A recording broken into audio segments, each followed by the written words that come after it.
and well. Right, and we're about to get qualifying one underway.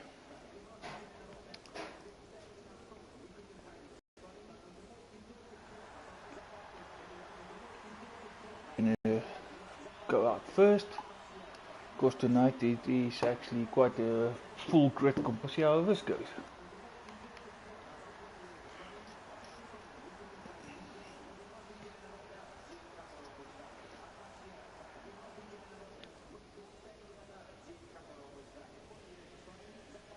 Right, sounding some engines are starting up.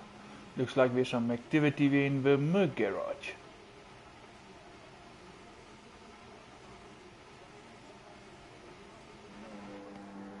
And with that said, looks like it is Heno. Yep, Heno is the first guy to go out. Actually, yeah, there's already a car going in front of him, so a couple of guys deciding to come out all together.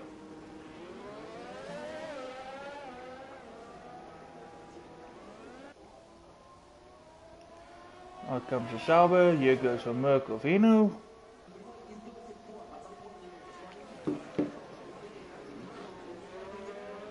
So we got Staffy and Heno on track, and TnB West also going out now.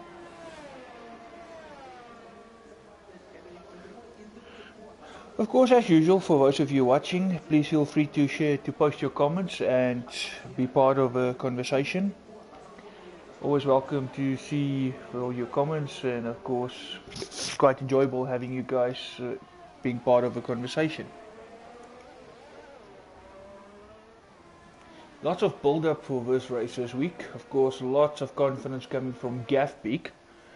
Guy actually who had several races in the last several wins in the last couple of races, so the confidence is running very high, although he's been saying that this is not one of his favorite tracks. I said that before, not my favorite track, and yet when you dominate, so we'll have to wait and see if it's really a bad track for Gaff Peak or not.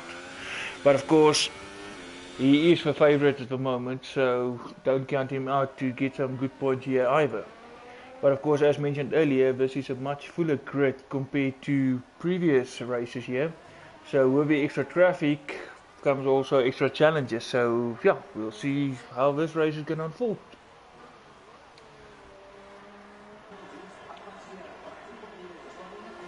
Riding here with Staff, obviously now on his hot lap.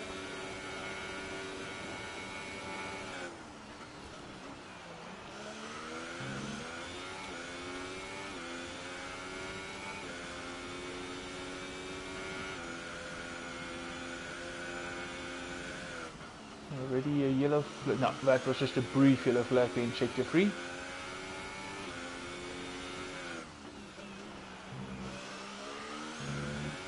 Sector 2 yellow. Sector 3 again. Ooh, there must be something happening out here. But now it's gone again. TnB West, we only Renault tonight. He's out beyond the Hypersofts. Of course, sector 3 says qualifying 1 is not all about getting the car on the pole position.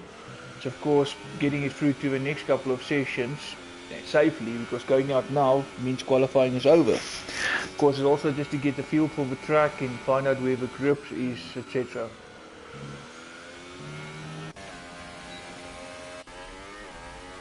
Here we go, riding with Mr. Gaff Peak.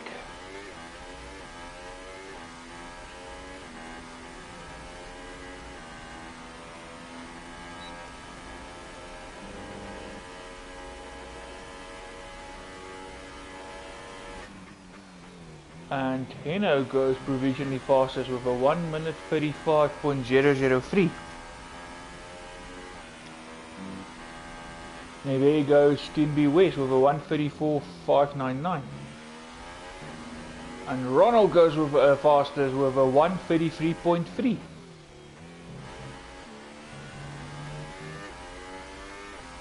Y Racer now moving into second position, 1:33.5.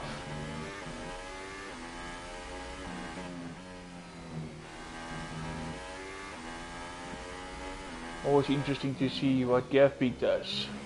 He's also one of his guys who actually can snatch a pole position at the last moment. Nismax now 132.8. We're moving into the 132s.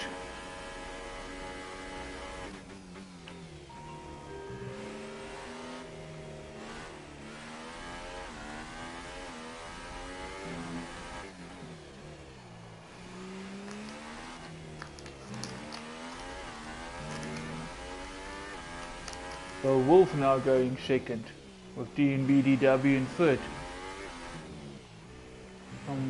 Good times being posted. And Gaffey goes fast as 131.8. That's a whole second faster than Nismax. And they're both actually on the same tyre. Wow, nice lap, Mr. Gaffey. And TnB West, and yeah, no, it's actually Wazi going slow here. Not sure that's a problem or just to allow people getting out. I think Wazi is just maybe allowing some traffic to get past him. Yeah, but he picks up speed.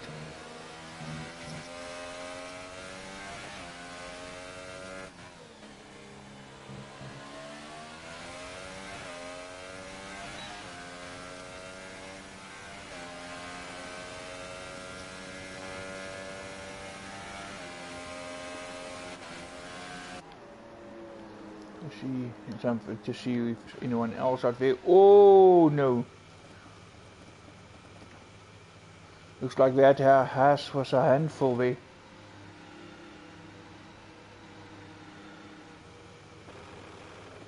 Lost it on the home straight.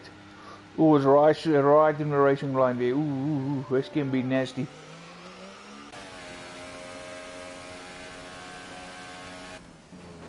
Hiding on board with Heno.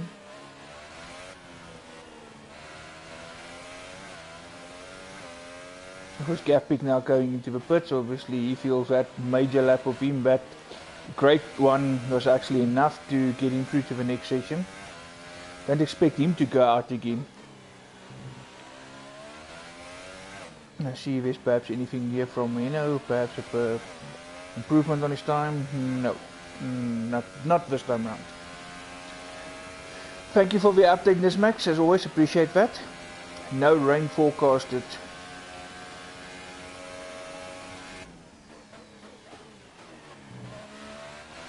Somewhat at the moment, quite some distance off the pace. We've done a 1:59 on the hypersalt, which is a good 24 seconds of Heno, who is currently in 11th place. Muna now sitting there in second position with a 1:32.0. DW moved to third with a 1:32.8, and Nismax dropped down to fourth. Ooh, Heno running wide, but there's actually a car stuck there off track.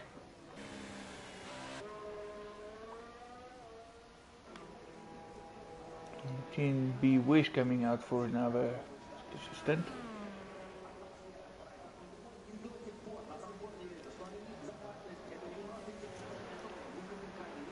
Was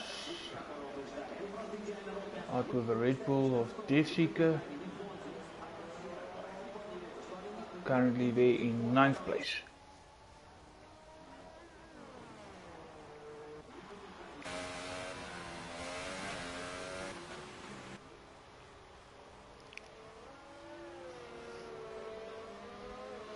I see Springbok game is out, but I think that's a retirement. That looks like a clear retirement. Yeah, that's a retirement, unfortunately. Ronald currently still in 7th position with milkshake car, as everybody call it, the Force India.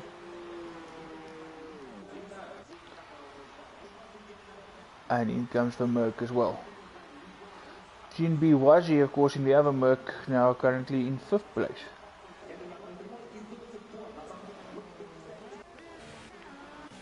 Speaking of which, yes, TnB Wazi, of course, allowing a lot of guys to come past quickly. Might also be on his way back to the pit.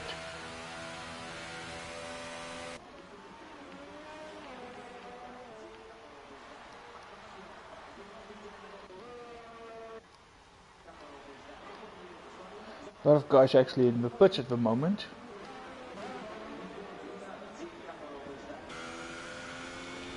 As Gavin himself, and he's going again.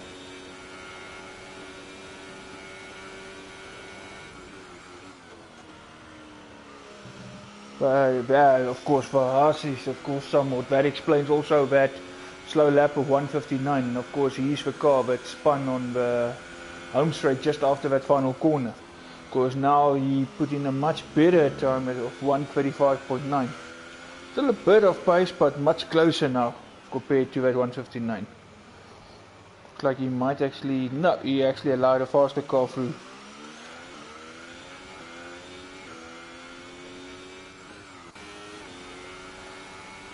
Here with RZDV still to post a time.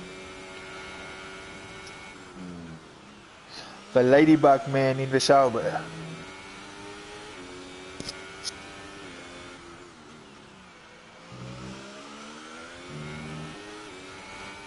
With 6.5 minutes to go here in Q1.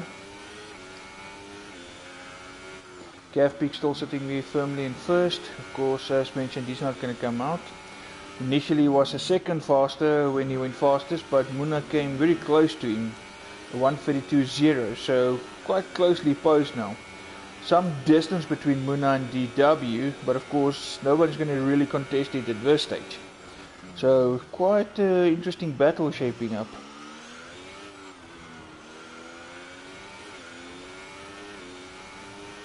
Also, I see Staffy also didn't post the time. Well, or at least he's not showing the time, but yet it shows he's done 3 laps.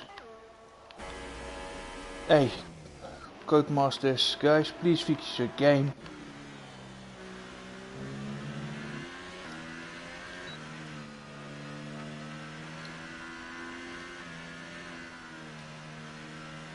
Yeah, and Gavpeak decided he's done enough.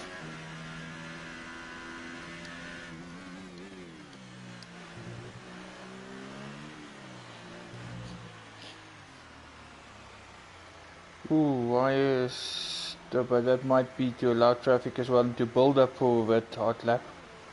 Yeah, there you go, TFC coming past in the other Red Bull. Yeah, Wise will now build up for that. Yeah, he will now gain speed and build up for that fast lap. In the pit goes his teammate for tonight, TFC.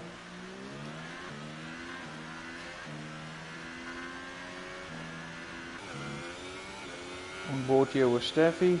Now he's coming into the pits again. Muna also now decided he's had enough. No need to rescue at this stage. We'll see a lot of guys now starting to retire.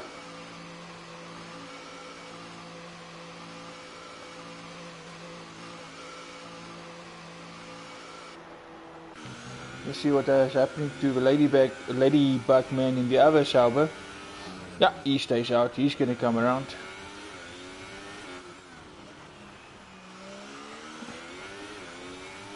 And that pushed him up to 7th for 1:33.1.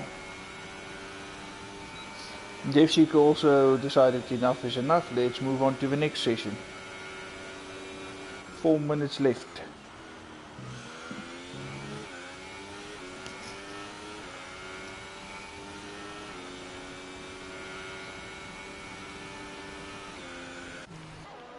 DW is actually go on the outlap again.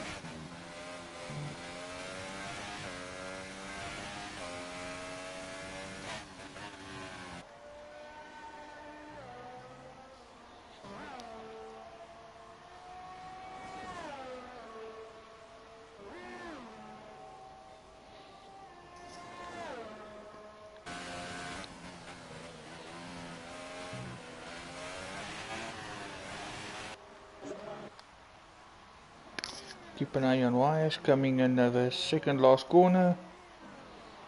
Last corner. No, no time. That will obviously now be his hard lap now. Two drivers, of course, Wise and Staffy, who's not showing any times. Staffy shows 0 laps completed anyway, but now going out again.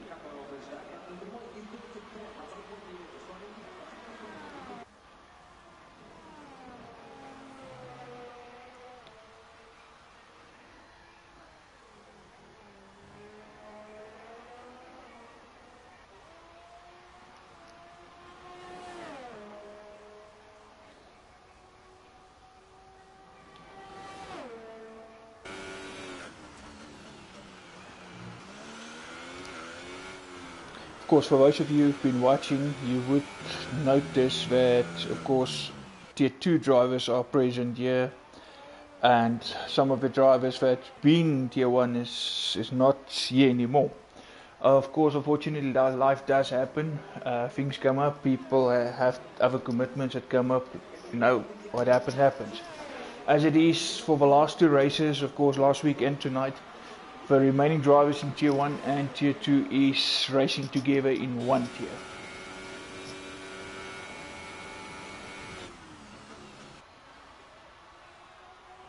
And of course, as a result of those guys, it also means a bigger grid, which makes things also more interesting.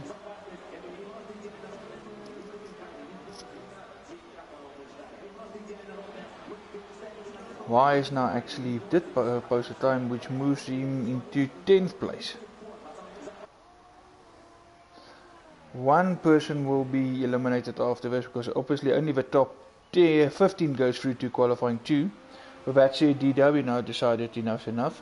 Of course, with Springbok Gamer retiring, that means he'll be the only casualty from the session.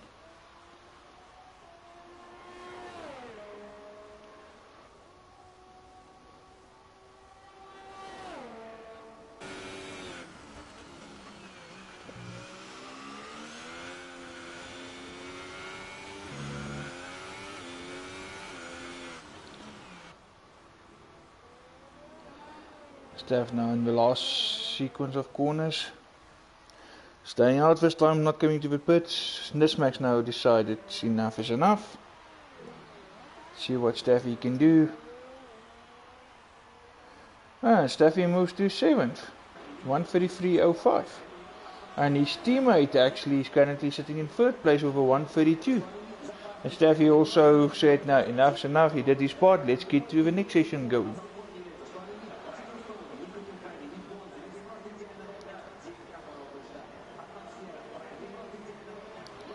Ready for the rest of the guys to finish or retire, so we can move on to the next session.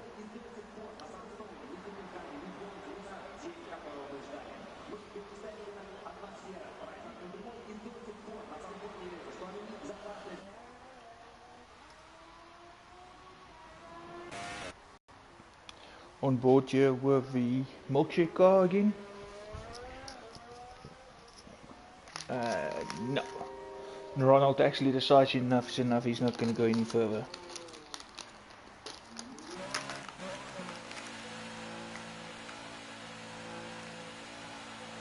Finally, Steph, you freaking worked your butt off for that, but you did get it in the end. Well done.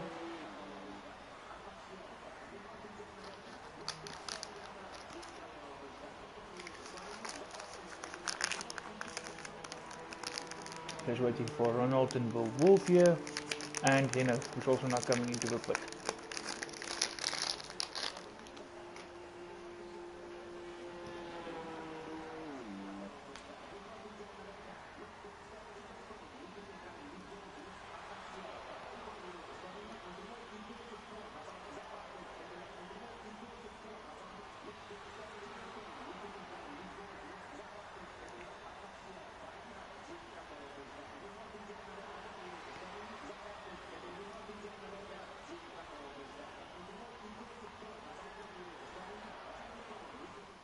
There we go. Just waiting for everybody to ready up so you can move on.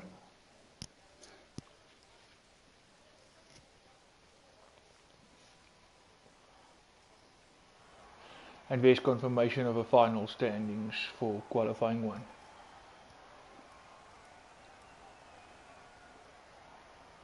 While racing right at the end, moving into third position. Because now it's going to be the part all about that important strategy.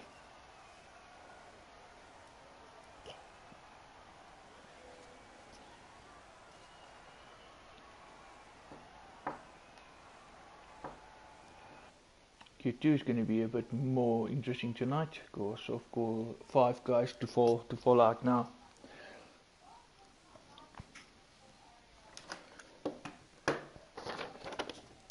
Vasaki Autodrome, previously known as Vasaki International Street Circuit and Vasaki Olympic Park Circuit, is 5.848 kilometers long and a permanent track in the Black Sea resort town of Sochi in Krasnodar Krai, Russia. Of course, a bit more about this track a little bit later during the broadcast.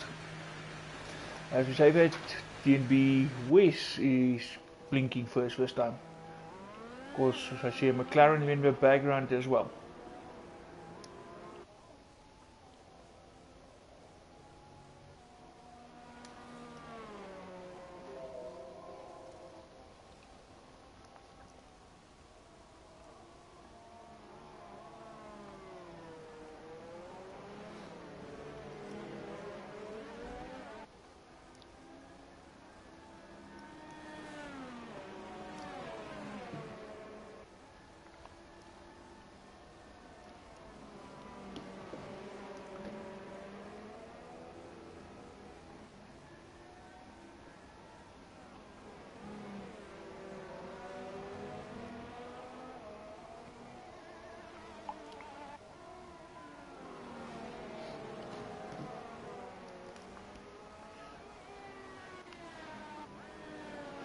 Quite a number of guys actually decided to go out early.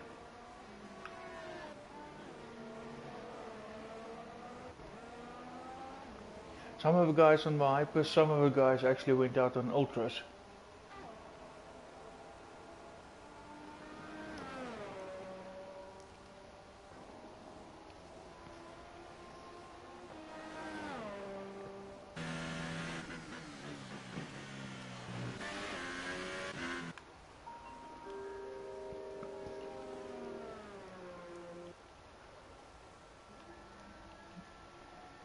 Because the McLaren that went out, that's for Muna. Y Race is still in the pits at the moment.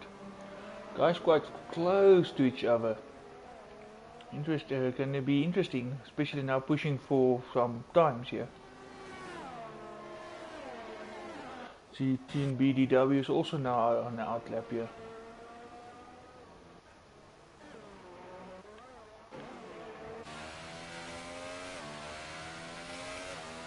Only 4 guys at the moment in the pits: RZDV, Y Racer, Gav Peak and Nismax. It was always the usual suspects, the late blinkers. Leave it till the very, very last moment.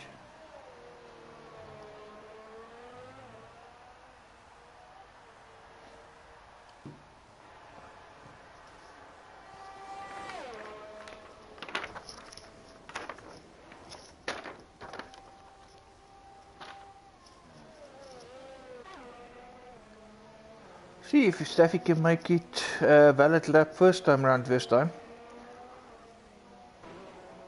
Always good to get a time in early and save a car and the tyres.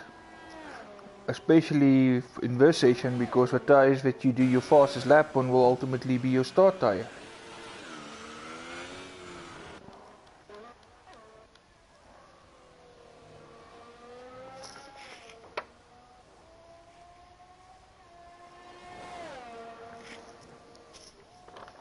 Of course, something that, there we go, finally we got a time, Muna with a 1:32.4.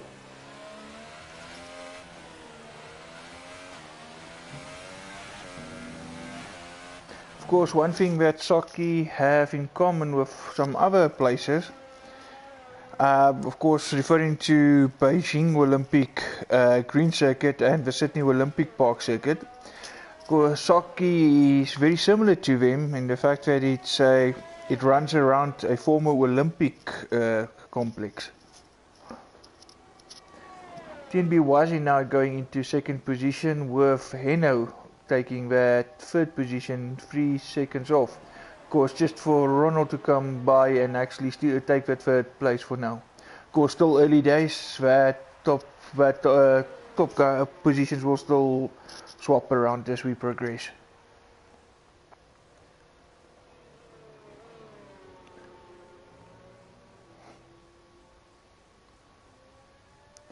This track also have a lot of feel almost anybody that played previous versions of F1 of course will remember Valencia. In some sections of this track, if you can recall the back straight on Valencia with the barriers, there's some resemblances of that track with this track, so you get that same feel as with Valencia. But still a very unique track this, and quite challenging. A little lapse in concentration and your race is down the drain. DW now in that third position. Y is going first. Staffy posted time first time round this time. And he's very confident. He feels that he's more than enough, so he's retiring. Just over 9 minutes to go. Of course, if you've done enough to just get through better times and stuff, of course, it's the next session that counts for that final starting position.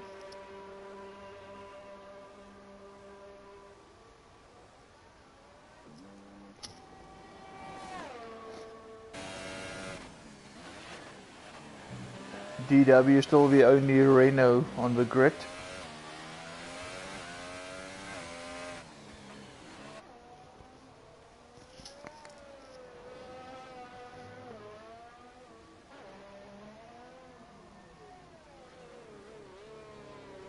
Also coming into the pits now.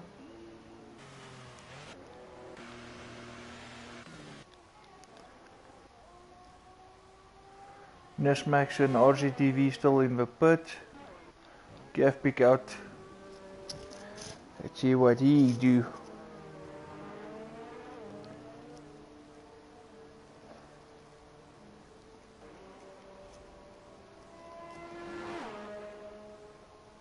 RZTV now going out. Nesmax still sitting in the pit.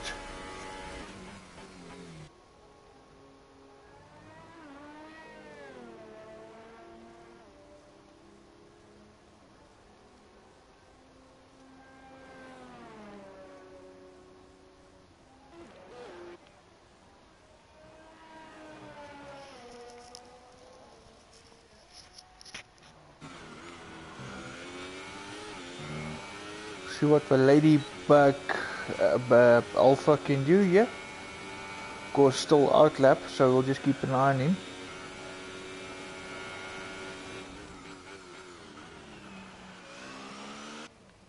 The Wolf now in the pits as well.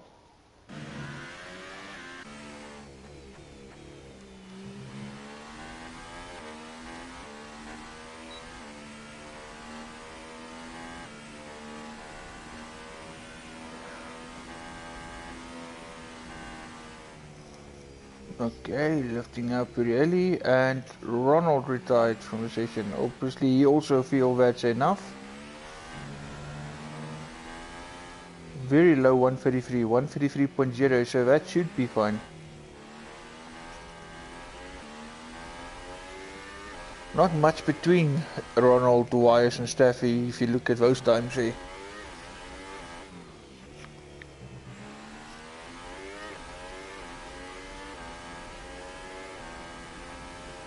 And Gav Peak did not register time.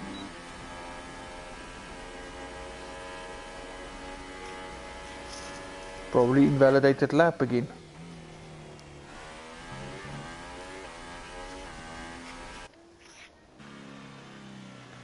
Slow going Y racer. It can also be just to build up for that hot lap.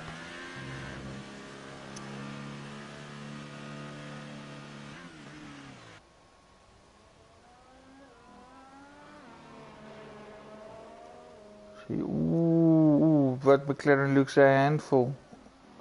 But of course, he will also be weaving just to get some more heat into those tires. Here we go, and he starts his hot lap now. Still waiting for RZDV, the Wolf, Y-Racer, Gavpeak and Nismax, who's also now out on track to post sometimes. See RZDV, and he goes 7th.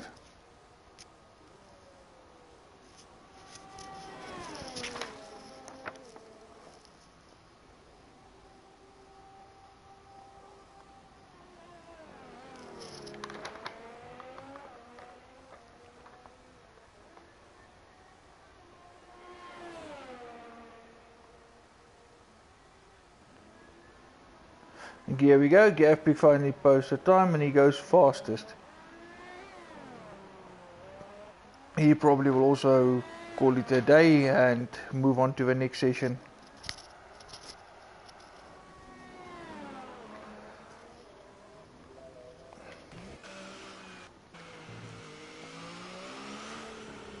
Nismax now going through the last few corners to start his hot lap.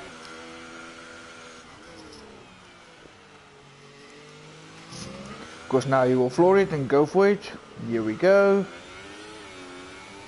Immediately see the revs climbing higher.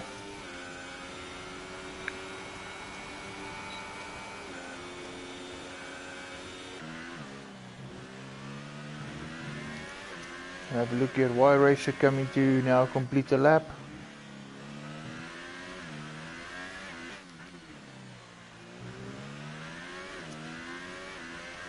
No, also no lap time. The Muna now retires with the Wolf actually out now trying to get a time together.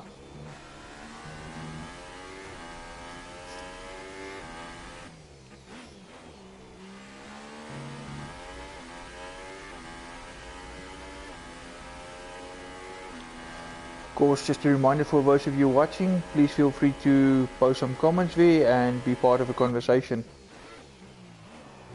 Gavpeak still out on track, going slow, allowing the faster cars through, maybe just making his way to the pits and then he will retire. Just over 3 minutes to go, no point really to go and put the car on the line at this point.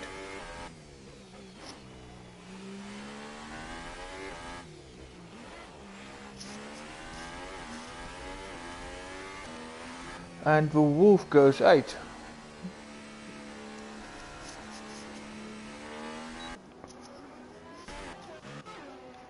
And Nismax goes 3rd. So in the drop zone at the moment is TnB West, Devseeker, Heno and Y-Racer. TnB was he now going out?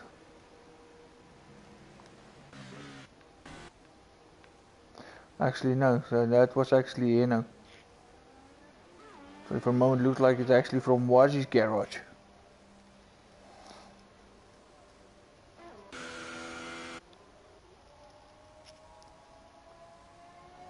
It is actually Wazi, there we go. It is now whichever chose him. For a moment when I went on him, it actually showed him still in the garage.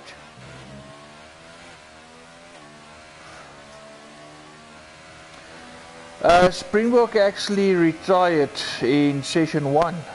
He had a good time, but of course with retirement there goes qualifying. But we were 16 cars, but at the moment we're just 14, so we lost someone else as well. But coming back to your previous comment, Steph, you might still be safe, eh? Couple of guys not getting there yet, battling a bit.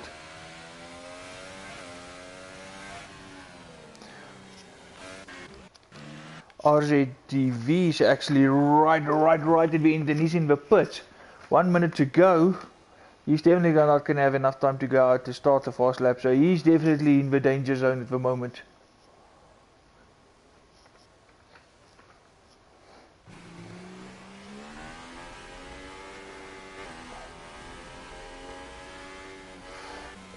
No, Steph. Rob is currently in 10th position and he's in the pits. He's not going to come out.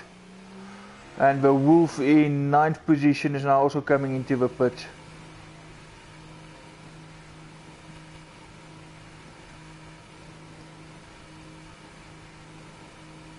Death Seeker is definitely going to be out. Of course, we lost another car. So that leaves 3 places left, which is pretty much at the moment TnB West, Y Racer and Eno.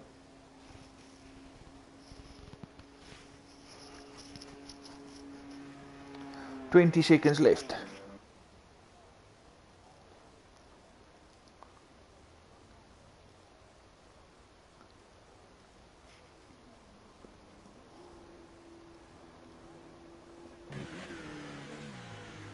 TnB West coming now is...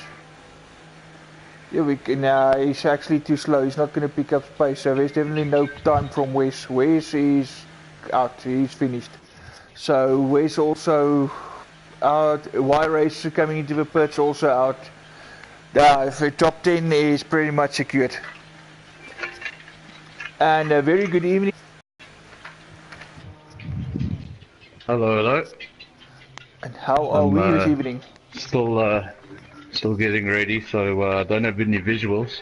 That's maybe you fine. can catch me up on what's been happening. Well, My so internet far just came back online. I gathered that After 4 hours. a couple of guys had a tough time tonight getting here on time, and then some of them lost out as the race was about to start thanks to power outages. Of course, we just finished Q2. Out goes TnB West, Y Racer, Eno, and Death Seeker. We lost, of course, Springbok Gamer in the first session. He actually crashed out. So at the end of Q2, that means we're going to lose 4 drivers? Pretty much for 4 drivers, yes, which is TnB West, Y Racer, Eno, and Death Seeker. There we go, final lap completed. Y is in 7th.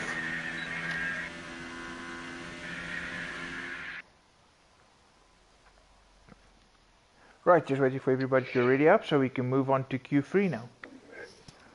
Now we head to Q3. This is when the guys can really show anyone who's been sandbagging. Correct. Is when they're going to show it. The real pace. And there's confirmation of it of final 10. Steph, definitely you made it. You worried about nothing there? I see, because Steph retired quite early and he thought, oh, he's not going to make it, but in the end, saved by some margin. Some close times there. I mean, the top 10 is only covered by 9/10 of a second, so under a second between the top 10. You see how close Muna and Gafbig is. And Gafbig has been saying the whole time, no. It's not his favorite track, but so far, first place in Q1 and Q2. If you remember a situation back to one of our drivers, he doesn't drive with us anymore, but Cameron, he was very much into his classic cars, and the one day we decided to have a short classic championship, and he swore he hadn't practiced, he hadn't even driven in these cars, and he won every race by miles. So sometimes they say they're not practicing, but they are. Quite good at it. Maybe he's just been playing down his chances, making himself the underdog, and then surprising everyone on Friday night. Either just playing or really just good that you don't need practice or anything. Hello to you, Vino. It's a shame you couldn't make it tonight, but nice to see you actually watching, and thanks for the comments. Hopefully we see you back with a lot of next race. Got a few guys now on their out lap. Yeah, quite a couple of guys blinking. 6. Got 6 guys out on their out lap. Some of the guys they like to get out there first thing. Gaffby blink early this time. Normally he holds back a little, but I see he's actually one of the first guys to go out. You want to try and make sure you can get as much time. Even this match. If you make a mistake on that first lap, you have some time to get some time up, yeah. Now I see a couple of the guys who wait till the last moment are actually amongst the first out. Only guy who didn't go out is Wires. even Wazzy has gone out, and usually he waits. Correct, and this match is one of them. So a lot of the guys that wait till the last moment would actually go out early. So maybe changing things around tonight, or maybe not that confident. We'll have to wait and see which is it. I can see it, all 10 cars are out on circuit. See, it's a short session, so you... I still got Wires still in the pit. He's the only one that didn't go out yet. got to make the most of it. It's a short session. Correct. Already just under 10 minutes seconds. remaining. Under 10 minutes, yeah. Great. A yellow flag, but that's probably just somebody slowing down for someone to come past again.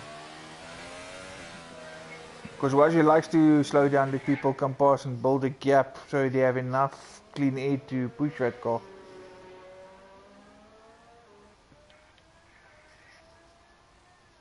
Still no wires.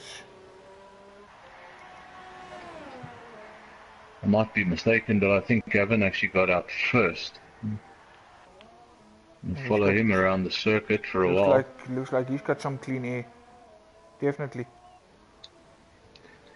Good thing about the full qualifying session is that when it really comes down to it, when it comes down to the business end in Q3, the maximum amount of cars that can be on circuit is only 10. So you don't have that much risk of traffic. And correct. Whereas the short qualifying over the 18 minutes can get difficult if you've got a full grid to find that clean air. And with a combination of the two tiers tonight, there's actually going to be some extra traffic, which makes things also interesting.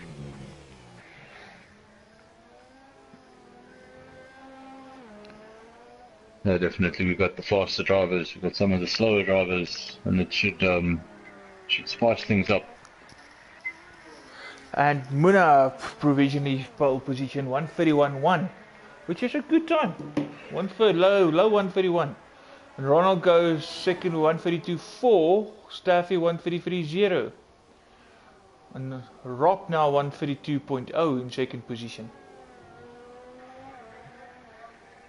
Watching Gav now, I want to see what lap time he can come up with. And I see everybody. Fastest 131.1. Ooh, Muna's time. This match 131.6. That was a good time. Half a second in it. I don't think Gav he had a clean lap there. No, obviously probably cut some corners or somewhere.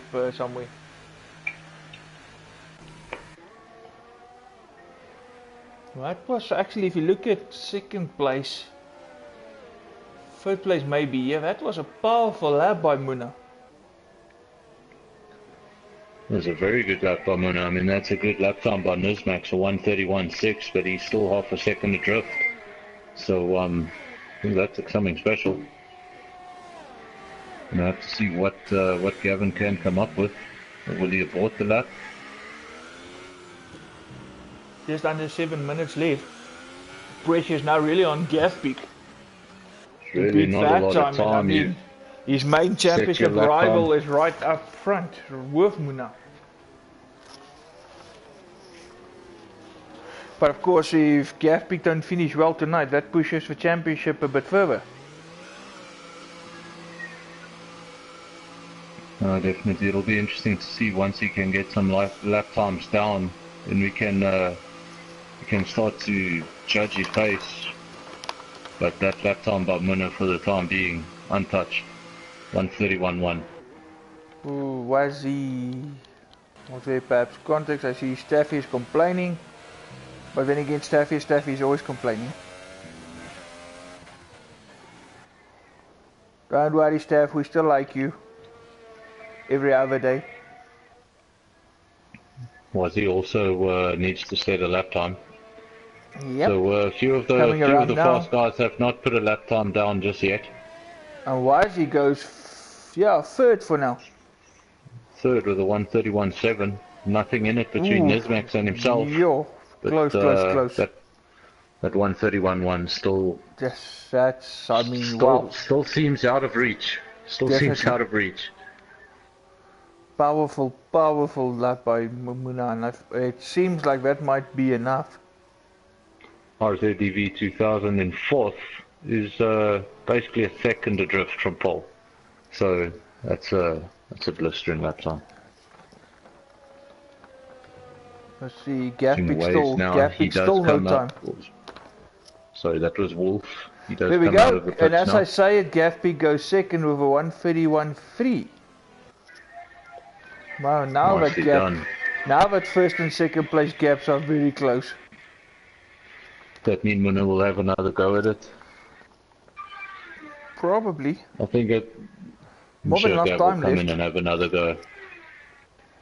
Just need to come in, put on a set of fresh rubber, get out there again.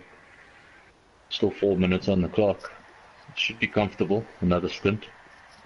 Yeah, to imagine it's already like 4 years that we saw this Grand Prix. Of course, Saki hosted the 2014 Winter Olympics, and the inaugural World Championship Russian Grand Prix took place in 2014 as well. Wow, all 4 years already. And there was actually if I remember correctly, there was a time when the Russian Grand Prix was towards the end of the year, and then it became towards the beginning of the year. And basically, the organisers of the Russian Grand Prix had to organise 2 Russian Grand Prix in the space of 4 or 5 months. So, quite a quite a busy venue. Well, if you look at, take for argument's sake, last year's calendar, within the first 5 races, first 5, 6 races saw the Russian Grand Prix. Now, Russian Grand Prix in the last 5 races of a season. Well, I think the most extreme example of that would have been Australia. I think up until 1995, if I'm not mistaken, Australia was the final race on the calendar, and in 1996, when they moved to Albert Park, it became the first. And since it's always been the first, always the curtain racer. For a very long time, South Africa was the curtain race to Formula One. Many seasons. Basically, every season we were on the calendar, we opened it up. Because it was, in terms of logistics, it was quite out of the way of Europe. So they used to come here first. But also now, if you look at some of the current, I mean, you got the Canadian race, which is pretty much race 7, and yet you only get Brazil, Mexico, and America much later towards the end of the season. And yet, if you look at it, North and South America, so that's a bit weird logistic-wise. Actually, I think that where they're racing in America also comes into question is that they're racing in Texas. It's also weather. It's one of the much warmer states. It borders with Mexico, and Mexico also doesn't get that cold. But whereas Canada and very cold, Northern America, they get extremely cold. And I think later on in the year, like when we do have Brazil and Mexico, I think it would be too cold to have it's already winter time there, yes. So we always have to look at the weather. I don't know how comfortable a race would be in a Canadian winter. Staffy has retired from the session. Yeah, Not sure if that was a mistake or. No, it looks more to me he's fine with 9th. And Wolf now posted time 1:33.0. Sorry, that was Gavpig. He comes now out of the pits, comes flying out of the pits. So he's definitely going to have another go at it. I don't know if he's going to get around, to be quite honest. Just 1 minute 25 remaining on the clock. Yeah, just over 1 minute. Of course, Gaffy's done, Ronald's done. With Gavpig to get enough time, that's going to be touch and go. If I'm not mistaken, when he came out of the pits, it was 1 minute 35 remaining, so he would have to do something, he's going to really close to pole to get over the line. Exactly, and then repeat it to hopefully get pole. He left it a bit late. He's going to get over the line. No, this is really touch and go. And one small mistake from him and it's definitely over. Nismax is on a fast lap. Let's see what Nismax is doing. Towards the end of Q3, just 30 seconds remaining.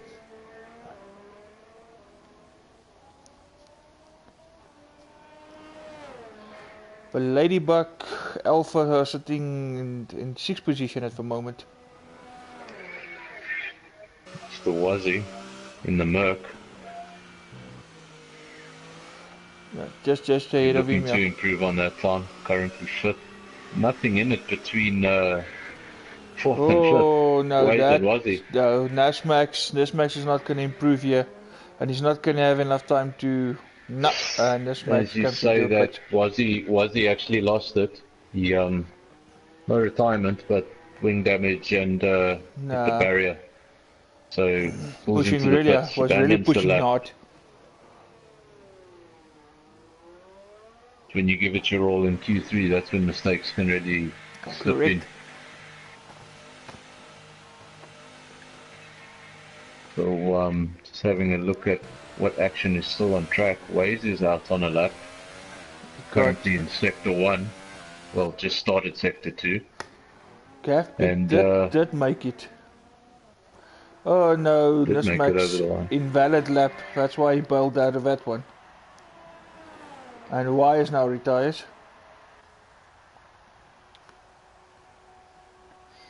We'll just One out on circuit, but going TnB slowly. DW moves So up to 4th. 1:31.7. Thomas didn't even make it Look at through to look at the the lap second times. section there, Weza. Look at the lap times between 7th and 3rd. Very close. Really nothing in it though. Nope. I think we're gonna have a good race ahead of us. There we go. The guys, Gaffbeck can't improve. He stays in second. That gives Muna pole position. I think that's that's your top 10 confirmed. So Go Pig will start from second, from the front row, and hopefully nobody gets too excited into that. Ooh, It's not really turn one, is it? It's more of a kink. a kink, yes. But if you get too excited, so many incidents happened there before. There we go, confirmation of your top 10 with Muna, Gaffbeck, Nismax for the top 3. And then in fourth place you got DW, fifth Waze, sixth Wazzy, seventh RZDB 2000, eighth Ronald, ninth Stuffy, and then the Wolf in 10th. Nothing in it really in those lap times. No. Some 0.6 of a second cover the top 7. I think Toto Wolfman, he's gonna get some positions there. But yeah, here we go. It's all about just not throwing it away into that first section. RZDV does have good race pace, but like I've said many times before and many broadcasts before, is they need to be careful into turn 1. You can do all your practice and all your qualifying to the very best of your ability, and then just feel terrible when you bottle it in turn 1. In that the whole race strategy, everything just goes down the wire. Just waiting for the guys to finalize for the strategies here. It's very kink. I once went through this kink and just got the back tire on a bit of curb, and it was enough. So just waiting for the race to begin. There we go. Everybody finalize their strategies. Off we go for formation.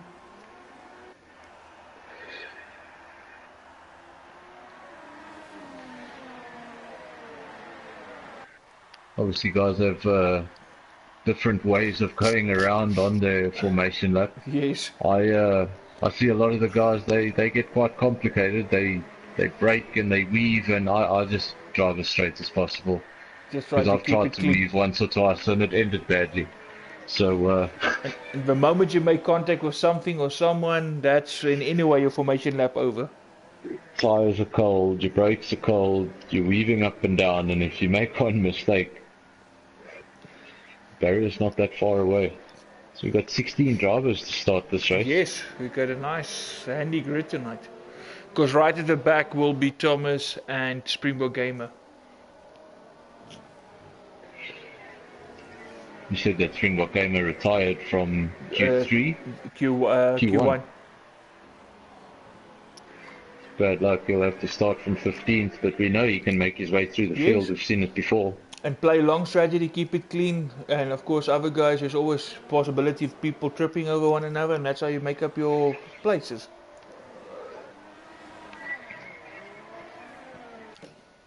And I see Wise is a bit bumpy. Oh, and Rob also, probably those two made contact. They were next to each other, so it's possible. Well, they've obviously got to the starting grid. At least a lot of the lap has been done already. So Not good. I've been Not disqualified at the very beginning of a formation lap, and I can tell you it's a very lonely wait. Good. It feels like ages, although it's not. Both Not houses, really, but it- both we'll keep an eye on the houses tonight. See what they do. Muna in the unmistakably orange McLaren. Yeah, TnB He's, West, DB. Van Tonder did get F1 in 2018 as well. He started playing now recently. So yeah, your eyes are not deceiving you, Eza. So we got two Wesleys on the grid tonight. Nice to see the guys from the previous iteration of the game returning. We just need Weza to come now when it can be free. Right, Even here if we they are a go. bit late to the party. Seems like we're going Watch to get for the lights, underway. watch for the lights.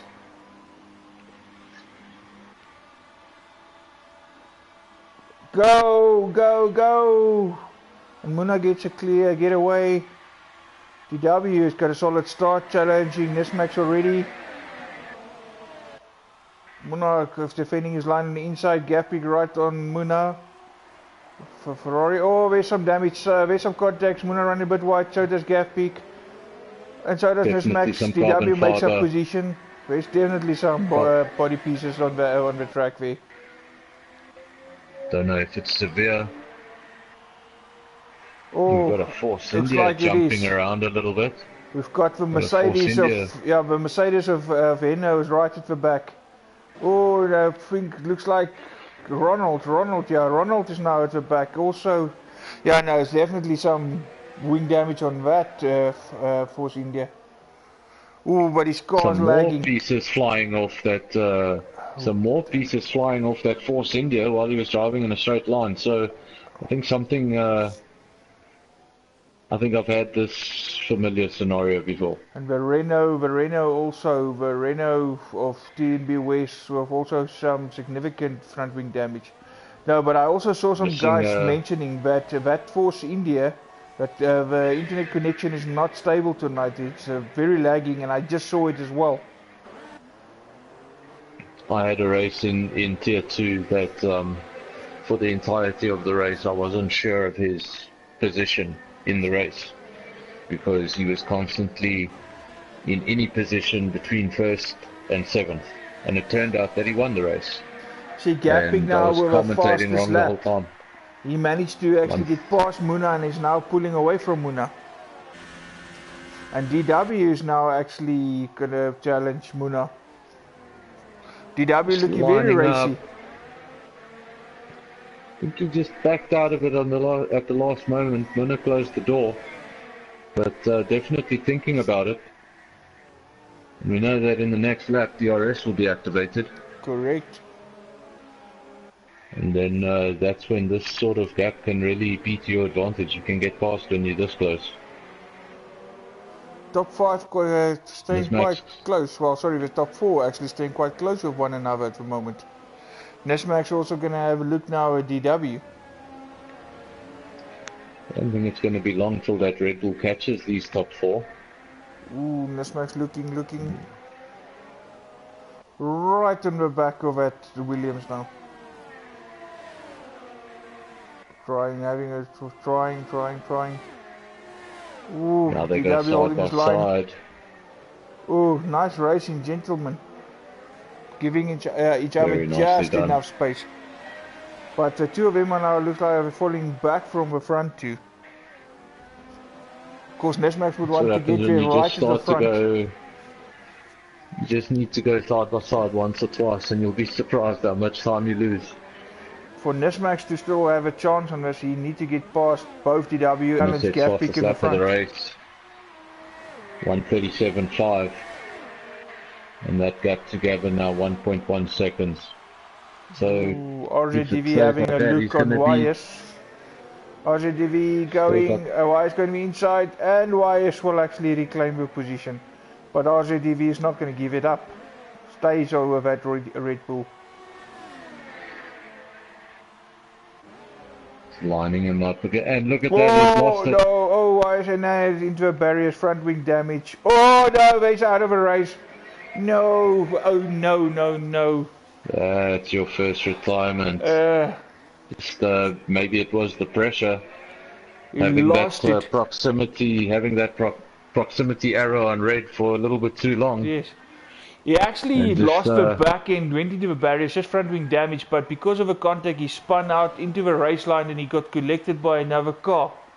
And that was enough to take off that wheel, and I see Dev Seeker is now out of a race. So maybe, but that would be disastrous if Red Bull gets the other Red Bull. Now both Red Bulls are out. But of course, I also feel sorry. You have to feel sorry for that guy coming down the race line, and here you have a car in front of you, and you have nowhere to go. Why is he now with a 3-second time penalty? You just hope it's going to ghost, as it does most of the time, but I think we've all encountered once or twice that sometimes it just doesn't ghost. Yeah, FP goes faster, and he's now actually... Whoa! He's increased that gap. What happened? DW, oh no, that probably was a disconnect. DW has left the session, that's a disconnect. Because over a moment he lost several places. Oh, and Gafpik now with 3-second time penalty. Nismax is actually where he wants to be. Second position, chasing down Gafpik. And if Gafpik is gonna... also picking up 3-second time penalty, so everyone... Yes. Everyone getting a few, and it's just lap 4:53. And I mean, if you look at a Gafpik, if he's going to keep on getting penalties, that's going to bring Nismax right into contention here if he stays in reach of him. And Muna is actually staying with Nismax. RZDV now in 4th position. Y Racer also made some solid positions actually from the start. Currently in 6th position. So far so good for McLaren. Springbok Gamer from and Thomas from last and second last on the grid, currently running in 8th and 9th. Great start. I can just tell you just an update on DW.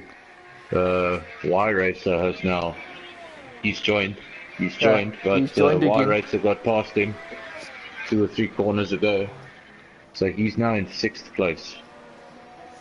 That connection cost him 3 places. It's all about being able to reclaim that car, and Nismax actually gaining on Gafpik.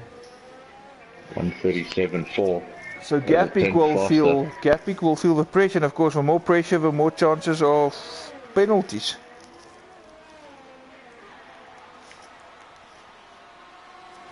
Gap between Nismax and Winner is 2 seconds. Same between first and second. Staffy now passes DW's car. Ooh, and he runs very wide.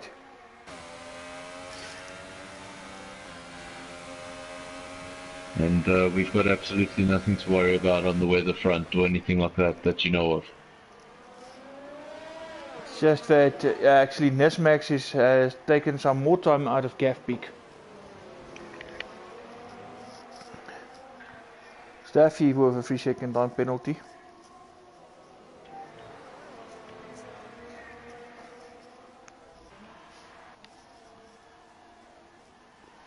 Y Racers actually 7 seconds behind RZDV, who's actually he closed the gap a bit to Muna. Muna falling back now from Nismax.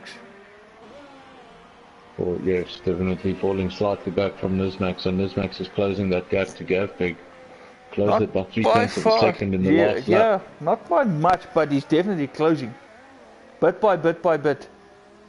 On the last lap it was 2.8 seconds. It's going to go over the line now. It's 2.1 seconds. Oh, it almost looks like that McLaren of Muna went sideways. RZDV now in DRS range from Muna.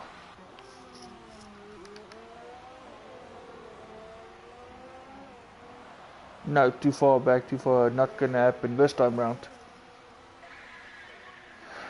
Why DW race? now going around in DW now going around in 6th place, starting his recovery drive, but he's got Staffy in 7th, just 7/10 of a second behind him. Why race is Starting his actually falling recovery back drive. from RZDV. Second 8 seconds McLaren, adrift now. yeah, second McLaren is falling back. He's not staying with the first McLaren. Gap now with Nismax and the Pig is pretty much just 2 seconds.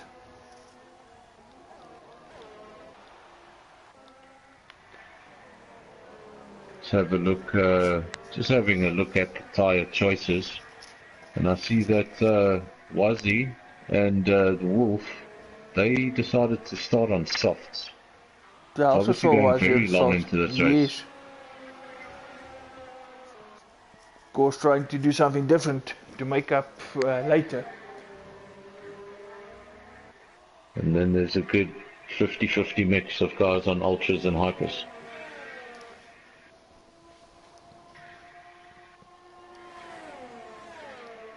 Nismax is on that hyper soft tyre.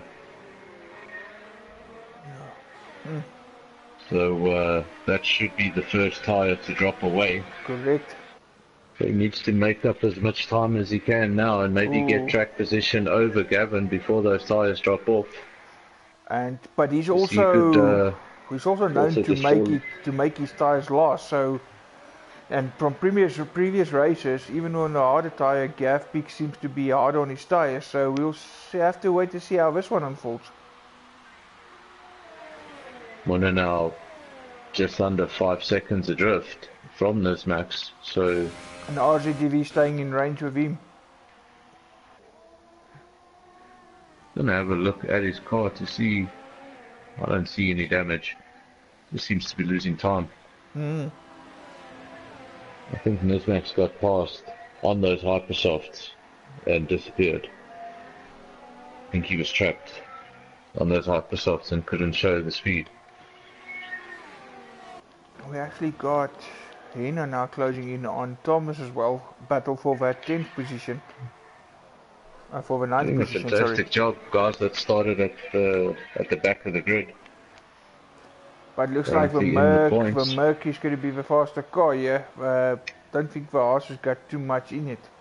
However, the gap between the two Haas is actually increasing further, so it will put 8th position, well, provisionally 9th, actually further back. But yet, when it came into the DRS zone, the Haas without DRS was actually faster, and he actually pulled a bit of a gap.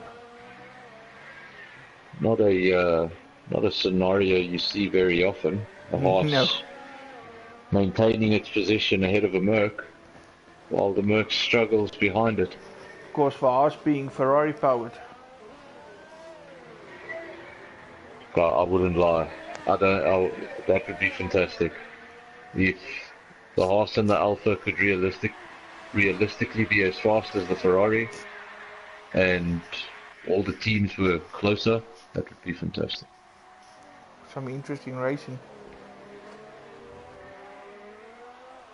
Ooh, Nismax now in DRS range with a Gav pick.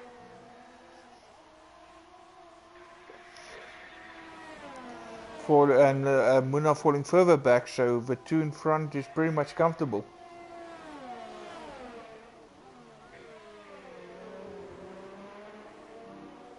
Gap now just about half a second.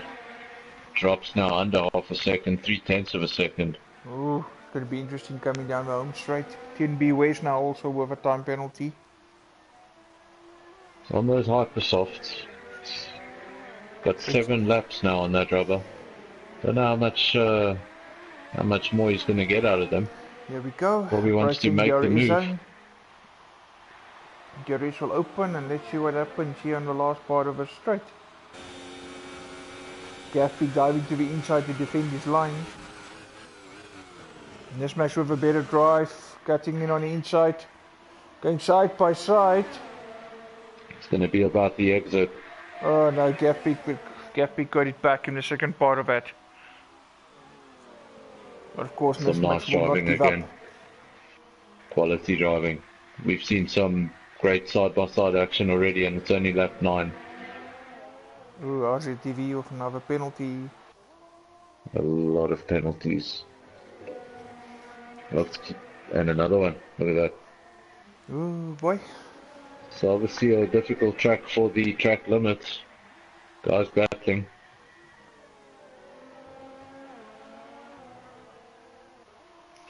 Of course, track limits, corner cutting is on strict. So, I'm just gonna have a look at the race director's screen and get Thomas a with another full one. indication.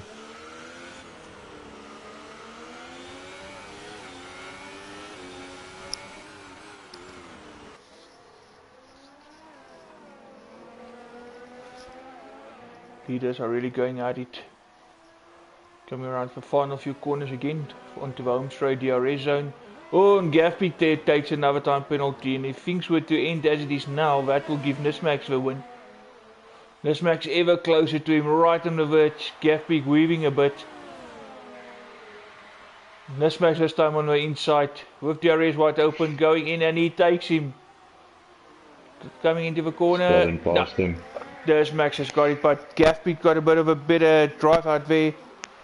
No, but Nesmax will, Nesmax makes it stick. Gaffy now, grip on the hypersofts. Gaffy now is pretty much like at a 6-second disadvantage with those those penalties so far. Something that the drivers need to take into account into their strategy is they need to be aware of the penalties they have. Correct. You might be holding on to the lead and losing a lot of time to the man in third when the lead isn't really yours, and you could be sacrificing a second for a third. You need to be aware of those, and I think Gavin's up to 6 now.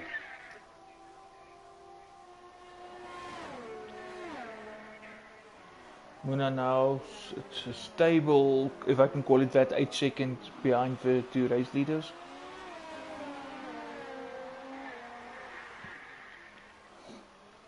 Wazzy with another time penalty. 3 seconds for Wazzy. No, I think he's also up to 6. RZTV still hassling the Muna. RZTV really looking racy tonight. Nesmax with the fastest lap now, but he's in clear air. 1:37.3. Let's see what That Rob can do. Literally been coming down a tenth of a second at a time. Oh, that car went like sliding towards the barriers, and all of a sudden the car was straight. Surely that's a bit of a lagging there. I'm not sure if you got a bit of grass RZTV goes on the outside, and goes wide. There's a bit, it looks like excessive weaving there, but that can be lagging as well. RZTV having a look on the outside, so Muna coming inside. Oh, it's getting up in tears. Both of them don't want to give up.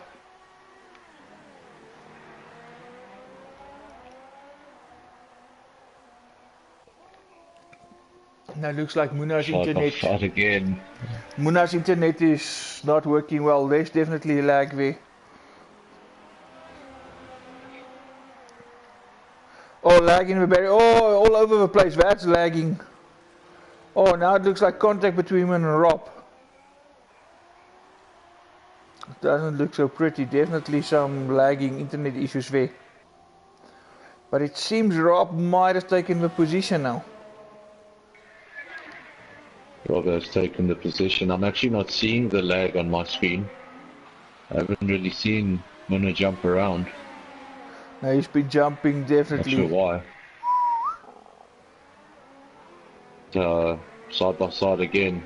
These two have been at it now for quite some time. And it's surprising neither one of them have found their way into a wall. Although it looks several Really times quick. there again, it Oh, looks like, there we go. Now I saw some lag. yes, looks like he's going for the wall and then all of a Just sudden he's like straight. And there, Nismax go with a time. does No, felt like Heno it. goes for time penalty. And I saw Gaffbeek as well, so that takes Gaffbeek to 9 seconds now. Takes him up to 9 seconds. And look at that gap from third place. That gap was 8 seconds. It's 2 seconds, and it's Of course, now with RJDV and Muna battling and the Happened. lagging and stuff, that makes a difference. that gap has grown by 6 seconds. So Gavin needs to be careful. He's got that 9-second penalty now. Of course, if it may jeopardize his win, at least try to keep it clean to work on that second position.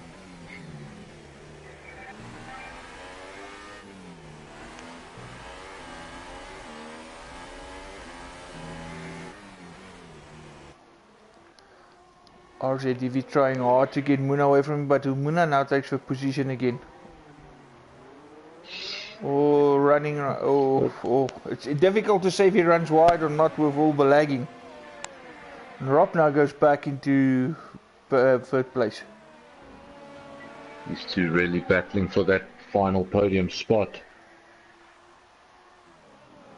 They really want that position, but now that gap has grown again. It's now almost 16 seconds. It is 16 Yeah, seconds. 16 seconds, falling back further. So, Nismax now actually, yeah, Gaffbeek overtook Nismax now. But Nismax staying with him.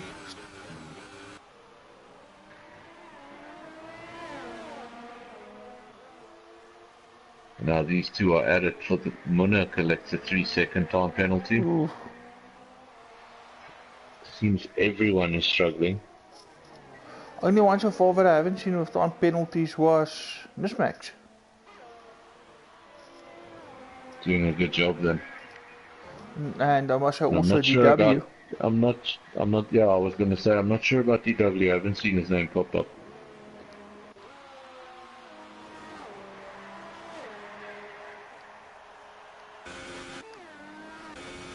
Second time penalty for the Wolf. Just racking them up, but one, it's going to get to a point that we can't keep track of this. I don't have the math skills. Maybe Captain Ice, but Why is he now doing fastest lap? 1:36.5. That is that's the fastest lap of the race by quite some margin.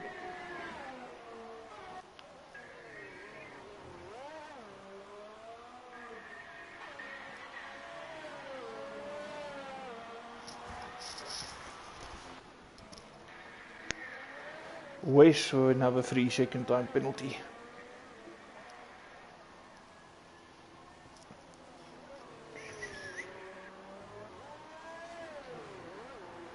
Wazzy must have had some sort of issue. I'm not sure.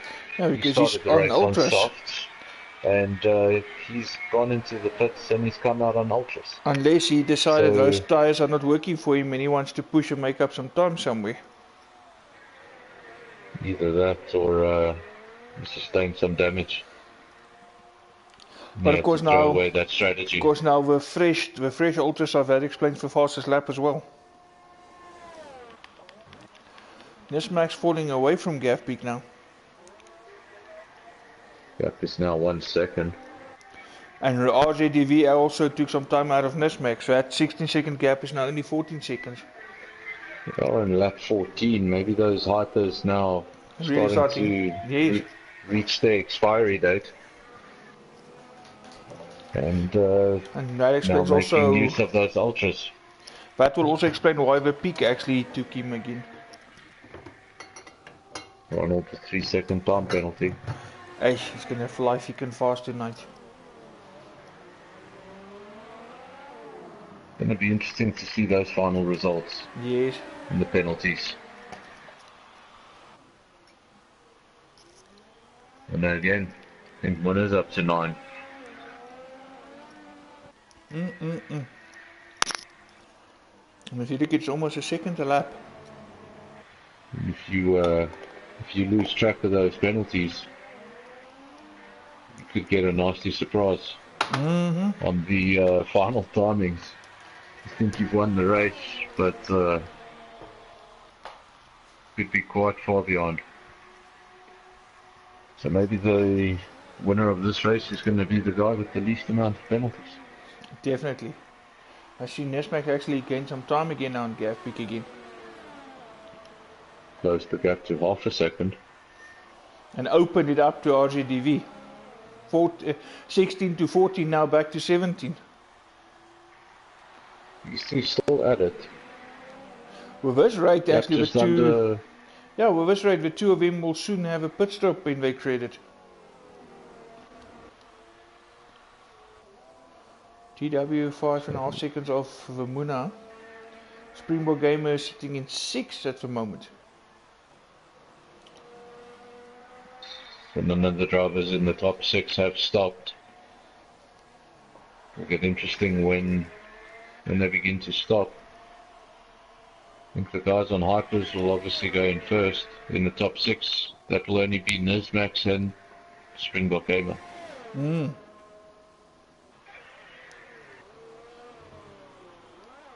That should temporarily promote RZDV and Munna to the podium positions.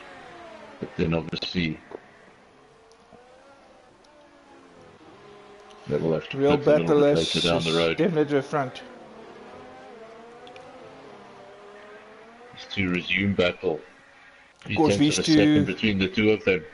They obviously lapped Henna now as well, who stopped 5 laps ago for new rubber. Of course, Nesmax and the Peak don't want to give it in. Some more traffic ahead of them. I just saw a car fly past. Could be interesting now. Obviously nothing deliberate, but even when you're just trying to let people past, you could let the one guy get past and Correct. Get into a funny braking zone and affect for the other guy. It happens. No, it does. And, it does. It could affect this 0.3 of a second between the two of them and maybe break them up a little bit. And look at that, Gavin takes them around the outside. Nicely done. He held position very nicely, just closed the door. Kept it on the outside, kept it clean, but Nesmac staying on him. Staying right there. 0.4 of a second. Still no sign of any pit stops coming up. There is some traffic there. I think you'll see some cars on the straight. Nesmac getting a much better drive and staying on the virtue of that Toro Rosso. Will now have, he will now definitely have DRS. Gavin staying on the outside. Versus Honda. And Nesmac do it. For Ferrari definitely going. Nesmac retakes the lead on those. Can I make it stick this time? Those oldish Hypers.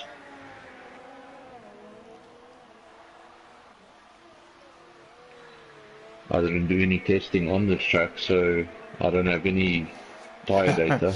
Same here. Usually I like to actually join the practice session before the race, just to get so that I can info. Get my own info on the tyre data and how far the different compounds can go, and basically the time difference between the different compounds. But on this occasion, I've got no data.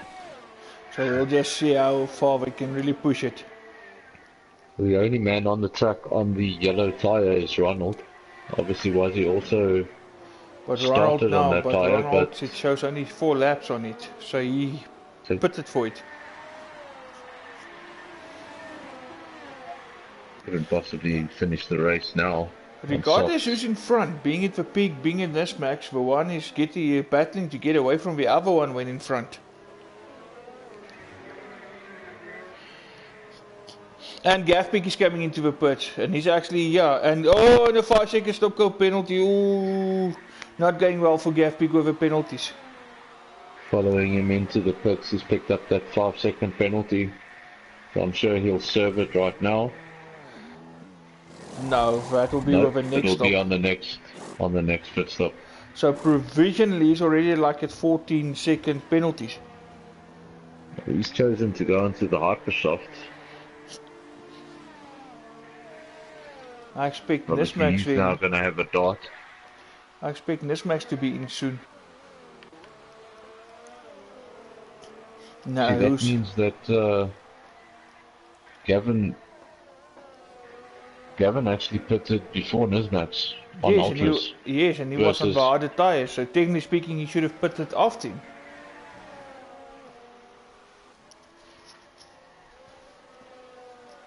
Oh boy, this is going to I be just need you interesting. to confirm something on your side.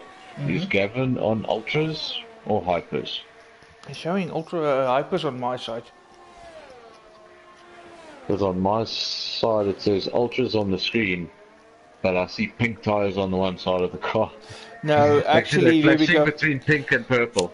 They're flashing between I pink was and just about purple. to say the same. I just got a glimpse of his car. Like 2 wheels show pink, 2 show purple, and actually looking at the indicator, it does shows ultra soft. So he decided to go for another set of ultras. And Nismax still out in the lead. Now he leads RZDV by 19 seconds, just under 20 seconds.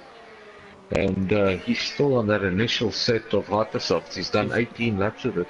He can extend this gap, and Gafpeak is not making much time. He can actually stretch it to have a bit of a pit stop. It's touch and go. But if he were to stop now, if you're still pulling away, stretch the tires. If he were to stop now, he will definitely get. He will still be running with a peak. Well, he'll be ahead of. Actually, Gavin. Bamuna now. If you look at the gap now, if he pits now, he can actually come out ahead of him.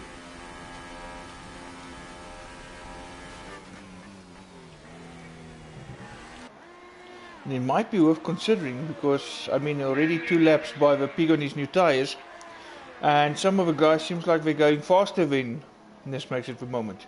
Problem for Gavin now is he made the first move, went into the pits. Now he's come out of the pits.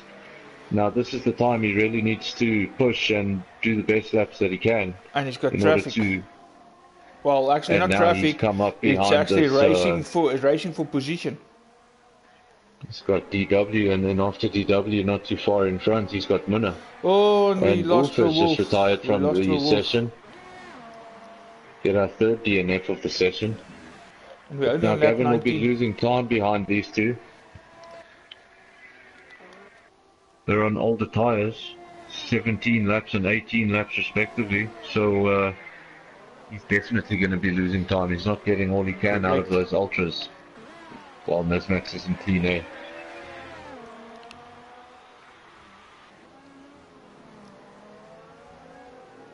That gap now for the lead between first and second, 25 seconds. Ooh, Gafpeak. Don't be too hasty.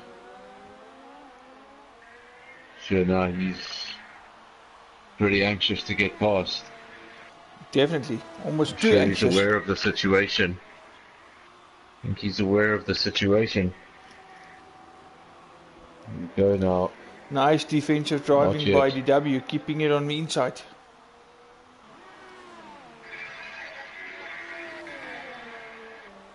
In most cases, if you stick to the racing line, you can make things very difficult. Oh, Gafpeak with a 3-second time penalty, another one.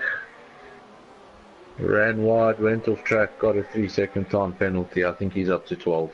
That's it, plus win at 5. Oh, and he makes contact. Oh, Gafpeak goes out. That looks like probably that's all Gaff.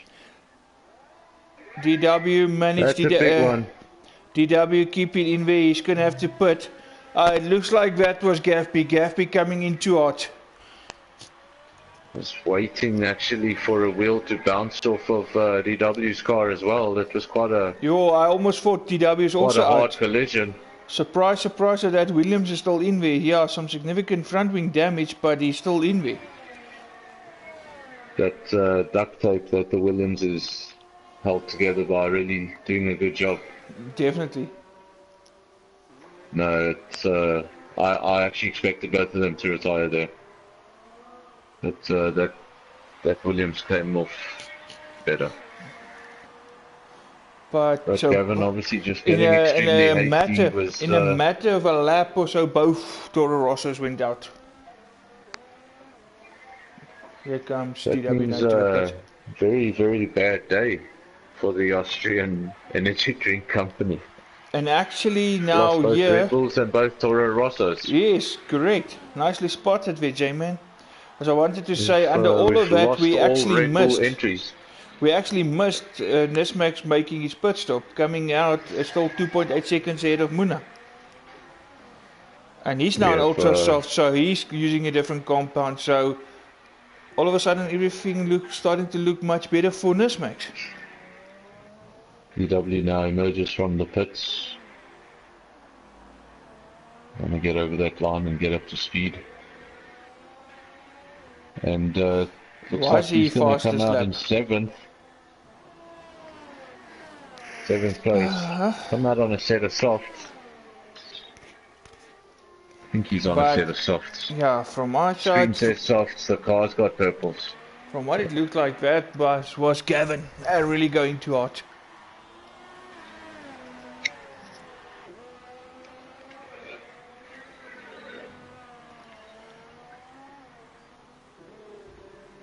Was a bit of a difficult situation for Gavin. He knew he needed to make the Nismax now pass. with his first penalty. Now really pushing it. Don't need to, because a gap already 4 seconds again to Muna.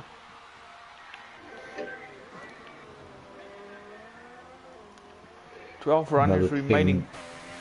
Another thing for the pig was that with the amount of time penalties he would have had to win this race by a country mile. Correct. Like he had 12 seconds already, and we're on lap 22. So not even half race distance. I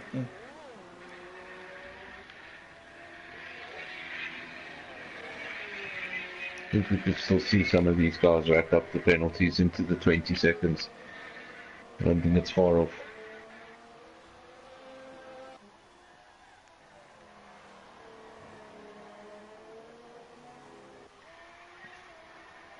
Now have a look at your leader, Nismax. He has come into the pits. He's put on a set of ultra softs.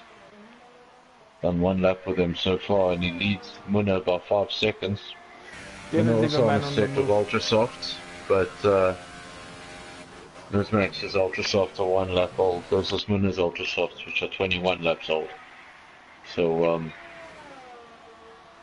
sure he won't have any problems pulling away there.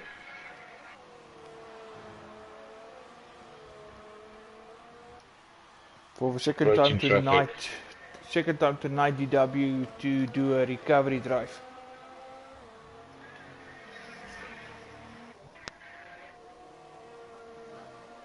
No, he'll keep on working at it.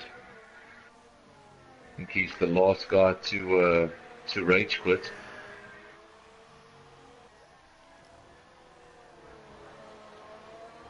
No, you won't Williams give up. number 83 on Ain't a set over of until softs. it's over.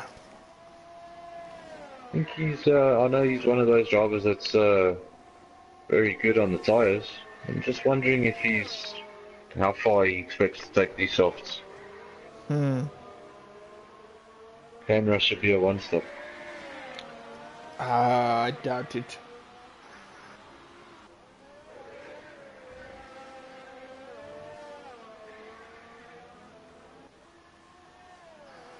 You'd have to go as deep as possible into the race on ultras and then go on to softs. Muna has gone into the pits. He's come out on a set of softs. That's the different strategies at play here. RZDV now in second.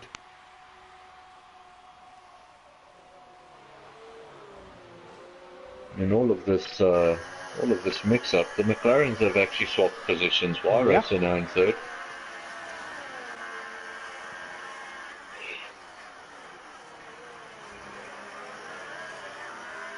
So as it stands, your top 5 are Ferrari, Alfa, McLaren, and a Haas.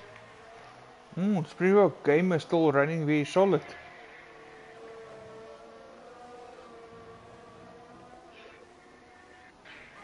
Springbok Gamer and Staffy very close together.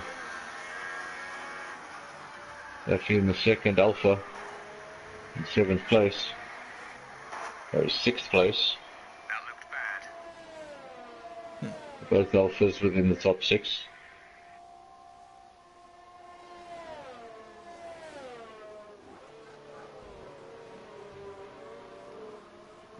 So watching now coming up behind the DW.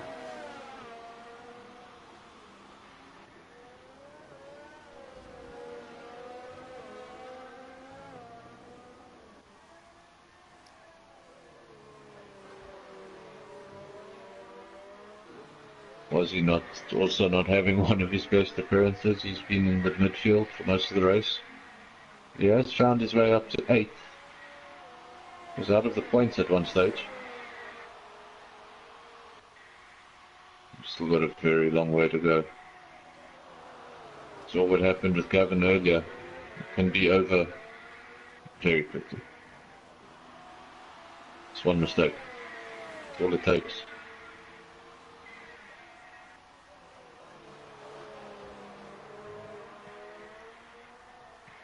Arnold in the points, in 10th place. And he's pretty comfortably in the points. Got a gap of 20 seconds down to Thomas.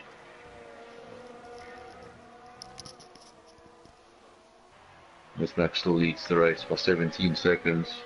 Gap stabilized here, but in the front. Seems to have stabilized, yes. Because we're both on the same tyres and pretty much the same amount of laps. Of course, Nismac stopped a lap or two later. We're now closing in now on Y Racer, just ever so slightly, taking a few tenths out of him. And You'll see a McLaren battle in a few laps' time. Of course, Y Racer being 12 seconds off RZDV.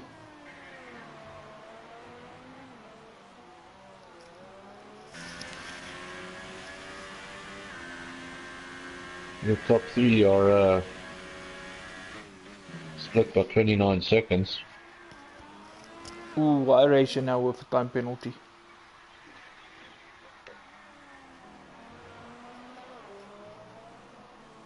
Time penalties.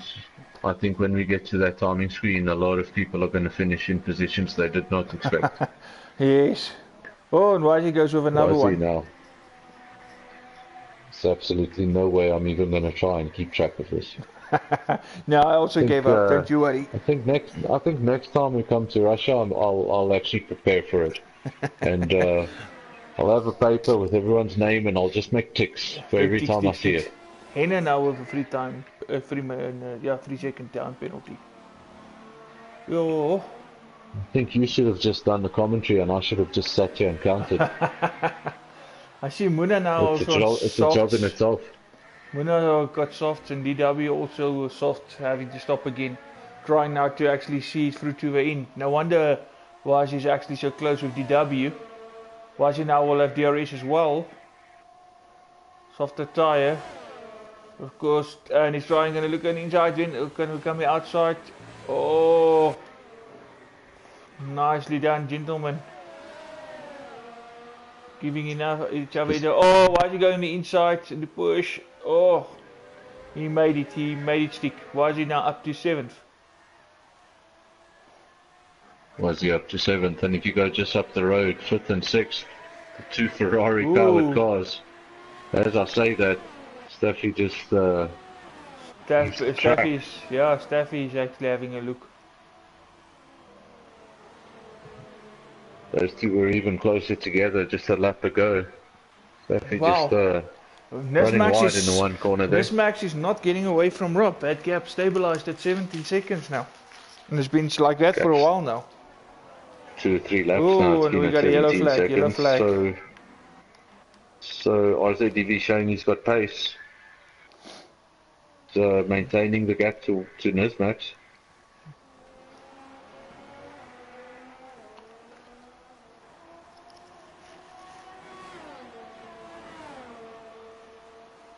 Staffy now falling a little bit back to Springbok Gamer.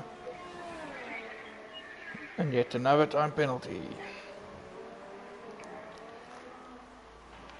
We're on lap 27, so give or take halfway. And Yeah, well, it's Nizmax pretty needs to much show us that we are over halfway now. Pretty much halfway in here. gap's gone up slightly by about half a second. 18.2 seconds now the gap. Then a further 13 seconds down to Y Racer, and Munna not far behind, 1.5 seconds.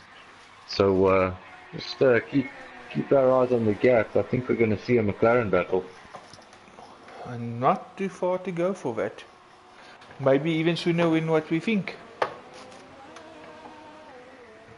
Ferrari powered cars that were battling, they're now 1.4 seconds adrift of each other. So that battle has eased up.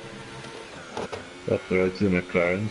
Not quite yet, but 1.2 seconds down the gap. So no, Staffy is actually falling further back. Not really catching up there with whoever it has.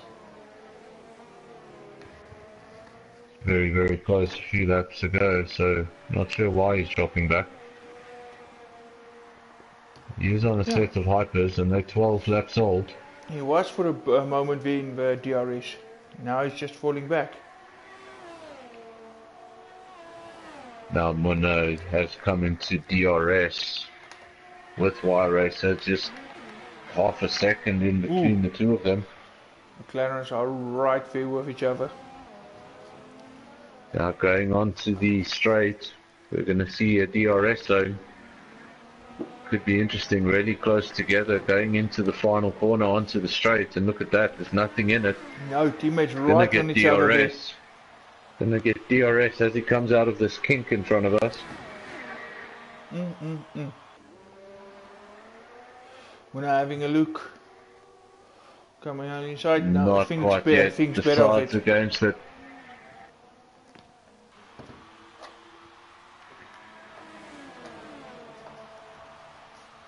When you have that pause that says, should I, shouldn't I? I think it's worse if it's your teammate. Yes, even definitely. Last thing you want is to take out your teammate. Instead of thinking twice, you think 3, 4 and 5 times. I mean, golden rule of F1, do not take out your teammate. The first rule in motorsport is to...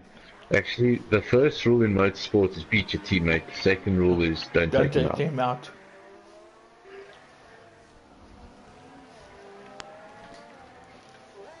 Oh yeah, but guys, and then now with another 3 second time accumulating this. And where's... I mean, the screen can't keep up with him. Penalties fast enough. Yeah, I can't keep up with him anymore. They're falling over themselves here. Really pushing hard. In these McLarens. And of course, with a strict corner cutting rule, you just need to have like literally one wheel too far off and it's a penalty. Problem with these penalties of now, we're watching this battle between the two McLarens. They're really close together, but we have no idea if they're actually close together. Exactly. In terms of the final standings. Because both of them already had some penalties.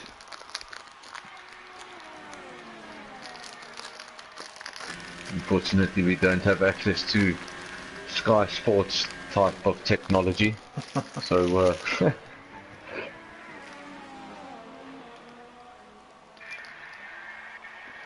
different lines that we both take.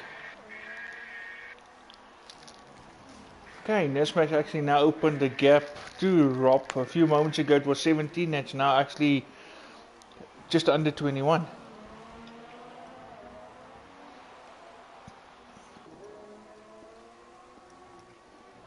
Oh, for sure that was genuine contact or it was lag. Again. I'm not gonna try count the penalties, but what I can tell you is there's been 27 reported incidents. Yo.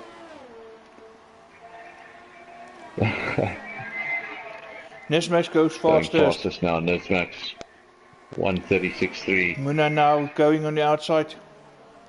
And they're actually gonna make it stick. Yeah, Munna now up to third. He's made it stick. He's on a set of softs. Just remember, Y Racer now on a set of aging ultras. He's done 18 laps on that set of tyres. And also, I think he's got less penalties than Munna. And Munna's lagging big time.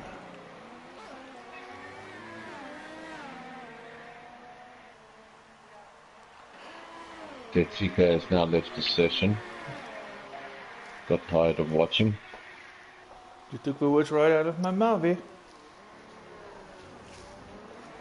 That gap now 22 seconds, so it's stabilized for a good amount of laps, 5, 6, 7 laps. It's stabilized, and then just started to creep out 18, 19, and now already at 22 seconds. All of a sudden, we just saw Nismak set the fastest lap of the race. Where it was stable for a while, now all of a sudden it's picking up speed again. Seems like Nismak has just got his head down now. Set the fastest lap on the previous lap, and we can clearly see the gap growing corner by corner, tenth by tenth.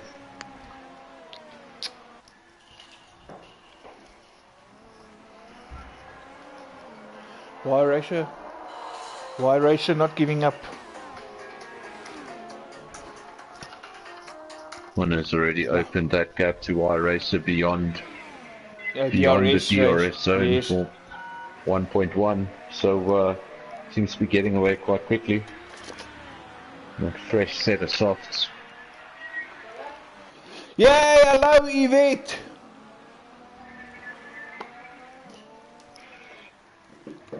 Nice to hear from you for a change.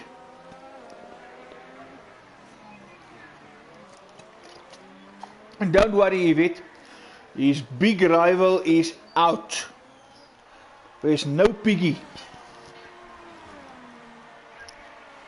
But Gavin left the race earlier after quite a heavy collision with TnB DW. I would love to. In the Williams, he survived, but Leopig was not as lucky. Don't worry, Yvette. I heard. Abi already told me yesterday you're working on some funny shifts, unfortunately, but still, thanks for taking the time out to watch. Coming back to the DW gaff peak thing, from the review I had, it looks like that was more the fault from gaff peak, just pushing too hard. Staffy going fast as well. 1:36.0. So it's actually fastest lap by 2/10. Muna 13 seconds of RZDV on lap 32. Of course, Nismak, it happened before. Just hope he keeps a clear mind and everything just stays as is for him when he's all sorted. But of course, still another 20 laps to go. Ooh, watch it now with a 10-second time penalty for exceeding track limits. No more 3 seconds. That's what happens if you're a repeat offender. Penalties become more severe. You get too many 3-second penalties, then they slam you with a 10. Correct. So get 1 or 2 of those, and you're completely out of the race. Just in terms of the podium. Just want to touch on that gaff peak DW thing again. Would be interesting to see some of that footages after the race as to what exactly happened there. Why race it now with 3 seconds? You know, and for when I saw it, it was basically when it started. I wasn't looking at the screen, and then I saw something flash, and I looked, and I saw there was the collision. But I'm not entirely sure how it was started. But it'd be interesting to look at different points of view, because sometimes things can appear differently on different screens. Correct. We know Gavin is playing from Ghana, so there is a distance, and I think if both guys have footage, it'd be interesting to see both points of view. Correct. Because it always looks different from this side. Of course, getting onboard shots is always better. Just to get clarity. Oh, there we go. I was waiting for it. Why is it disqualified? He's been pushing it just one too many times. But now it says disqualified for parking in a... Yes. I just saw him off track there as Nismax came past him. I wonder if he has just had it. Started to park the car up and go for a beer. Might as well. If it's not your night, if you're not going to get points, you might as well go eat the shower soon and get a few cold ones. So which means we're down to 11 runners. Ooh, The and 11 Haas runners. really pushing it for the pit. Oh, and that Haas also now with a 5 second penalty for speeding. It's a bit of a tricky pit entry here. Yes, I've correct. seen a few. I've seen a few speeding in the pit lanes. I wonder if that 10-second penalty was what really just wasn't the. It was the final nail in the coffin for Ozzy. I also think so, and then he just decided to park it. It was shortly thereafter, and he just parked the car. What's the point of battling further? Agree.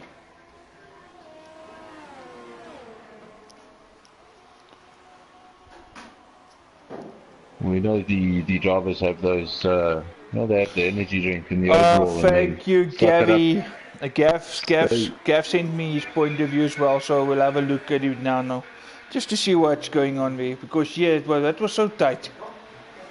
It's always a shame if guys battle each other. So, here we go, Mr. Clinch.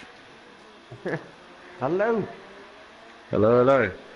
If you were listening to our commentary at all, I made a prediction about a minute ago, and that was that the 10-second time penalty. That was your final. Is that why you parked the car?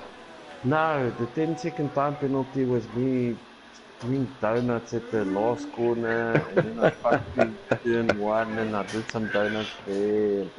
Nah, So just having a good time all around. Yeah, I had some fun. Obviously, I'm a little bit intoxicated, so I didn't feel like I was going to be competitive in this race, but I had a lot of fun. And I was actually heading towards you guys in the stream, like probably about 10 minutes, 20 minutes ago, and to watch the battle between Nizmax and Gavin.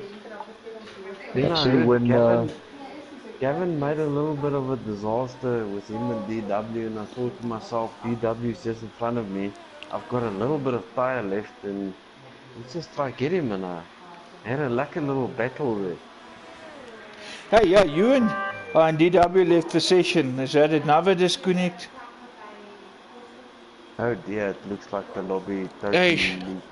Things are not going for DW tonight. I mean, this is our second disconnect plus when the crash show. It's going to be like a third time recovery drive. Oh dear. But you two, speaking of DW, you two actually had a real nice actual battle there. Yeah, like I mentioned to him, we were in the same party chat and we had a little bit of giggle. Because me and him battling is like the Springboks versus New Zealand. It's always tough, always tough. It's always like fun, but tough. More like Springboks versus Australia. DW is Australia in this. I don't think you will appreciate that comment though, but okay. Yeah, he was. I think he'll see the funny side of it. I've called him a lot worse than Australian. Okay, maybe not. Yeah, he's not gonna like it to be called an Australian. I actually just realised how insulting it would be to call me Australian. Oh, nice of you. Almost as much as a huge Marquez fan. Yeah. Let's not bring Marquez into this because I'm having quite a I'm in quite a calm mood. Jonathan, just a little news flash. Just as I exited, there we go. GW has managed to join again. Let's hope he can just reclaim that car. We're talking about hosting a little MotoGP lobby just to get the blood flowing. Anyway. Seems like that's how we usually land up after the race. I actually we'll have our MotoGP league sometime this weekend, and it's always well attended. It is. And the guys have a lot of fun and a lot of laughs. Especially if the judges in the ring. But to commentate on that and not laugh and not getting. To be honest, I haven't tried to commentate on that, but sometimes I've been in race situations where I think, how would I commentate on this? And no, there's just too much. the bikes are everywhere. There's too many falls. There's Ooh, too many looks like changes of TW is position. not getting that car. Looks like he's not reclaiming. Oh, are you guys in the lobby still? Because Yes. I'm looking at the finishing screen. Robbie Uh-huh. won. Right. Whoa. I'll take a No, little we're still watching the race. Yeah, lap No. 36 or 53.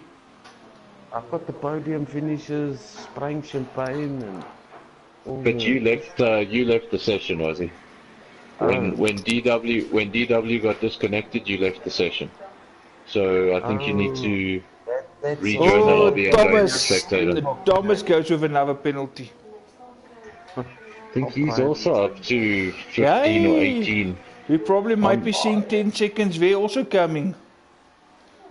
There's a lot of penalties between the Yeah, teams. no, there's a lot. I think the only one who really, one of the few guys who kept a clean head was Nismax, and I must also say Springbok Gamer, who coincidentally is only less than 1.5 seconds behind Muna. Making up time on that McLaren. And now the gap between Nismax and Rob is growing for a brief moment there, well not brief, for a little bit it was actually stagnant there at 23 seconds. Now it's going over 25 seconds. Anyway. Now Springbok Gamer on those ultra softs. He's done 20 laps on those ultra softs. Yes. I think So, that by far 21. that's the longest stint on those ultras tonight. Why Racer go fastest? 135.5. But of course, he's on the 20 laps on hypersofts the now. ultra softs, but not all of those were racing laps. They were quite finished. Actually, when I saw the little message on the bottom of the screen, was he disqualified for parking in a dangerous area, I thought you saw a trackside pub. And I have to be honest. I could imagine you pulling like a Daniel Ricciardo sort of move, you know, and just jumping the wall and gonna go have a beer. My rear tires were so overheated, I just throttled and the car went in circles. And while I was doing that, I was opening a beer and the feeling was fantastic. That was fantastic. You see, you know what they say about the age-old saying: never drink and drive. Your beer must already be open. It should not be opened while you drive.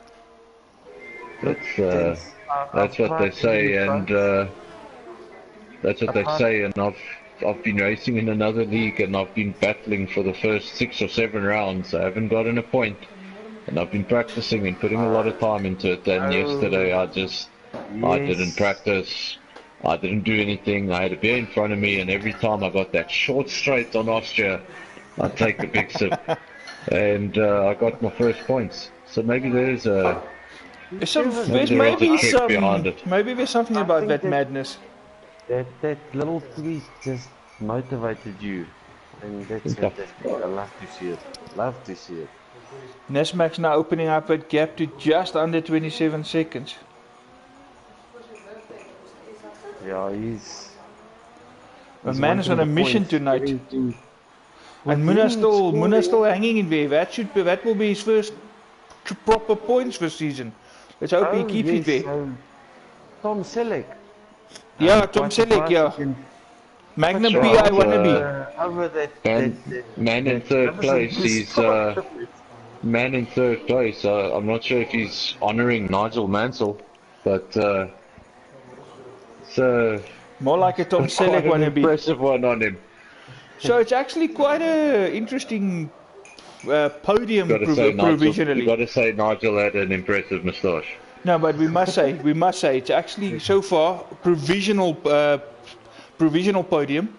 So far as it is, we got a Ladybug guy and we got a Nigel Mansell / Tom Selleck impersonator. Yeah. And then there's Kimi. It's the closest you can describe him to. Try and interview him. Yeah, true that. Mr. Yuri himself. No, he's a top lad. He's now actually in front of Springbok Gamer. Springbok Gamer lost that place. Of course, still doing a good job. Cause, and there we go, Albert in talking the about top Yuri, 6. 135.1 now. He's really using that Hypersoft to his full use. And just to give you gents a little bit of insight in the drivers chat, where they explained to Yuri what a double Dutch rudder is, and for I him not dare to be ask. scored and putting on fastest laps, good on him, good on him. Oh, but I must But say, it's Wazi, I have to I say, feel for you because that beer. I mean, a couple of freaking draws this afternoon. That's pretty much like 2.5 liters of beer. Yeah, he's starting to catch up with me now. yeah, look, I'm on number 12 at the moment. I had fun, and I have to say, you gents commentating, and fantastic to see that Cell C and Escom came together to have a J-Man in here, Right at also the to end. have him here commentating. He Both of you actually, guys. he only really missed the first. Yeah, he joined right at the end of Q1. Q2. No, he only missed Yeah. Q1. You actually joined right at the end of Q2. So, Yeah. no, so Okay. we must give Escom and Chelsea a bit of credit there. Ah, It Q2. actually It's got a little bit of a... went down for 4 hours. So came back just in time. And was he actually hold out very longer than usual before he joined us in the booth? Now I was having a bit of fun, gents. No, that's what it's all about, having fun.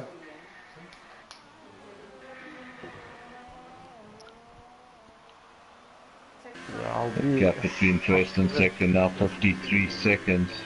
RZDV's gone into the pits. Ooh, that means that gap is going to soon be a minute. Come out on a set of hypers. Yeah, so Ooh. you'll be quick. You'll be quick. You can make Well, it to the end of it. there's like 13 laps remaining. It's possible for Nismax as well to come out on Hypersoft as well. Yeah, he did. He actually went longer on his first stint, which is with full fuel load, and he managed like close to 20 laps on those hypers. So he can actually put for hypers as well. And if you want to play it safe, he can do ultras. I don't think he needs to put again. I think he's No, going but to ultras, his ultras are already 20 laps old. And the longest stint so far has been Ronald on his softs, and now on 28 laps. Well, the longest stint I saw on a set of ultras was Springbok Gamer. I think he did around about 22 laps Yes. on a set of ultras.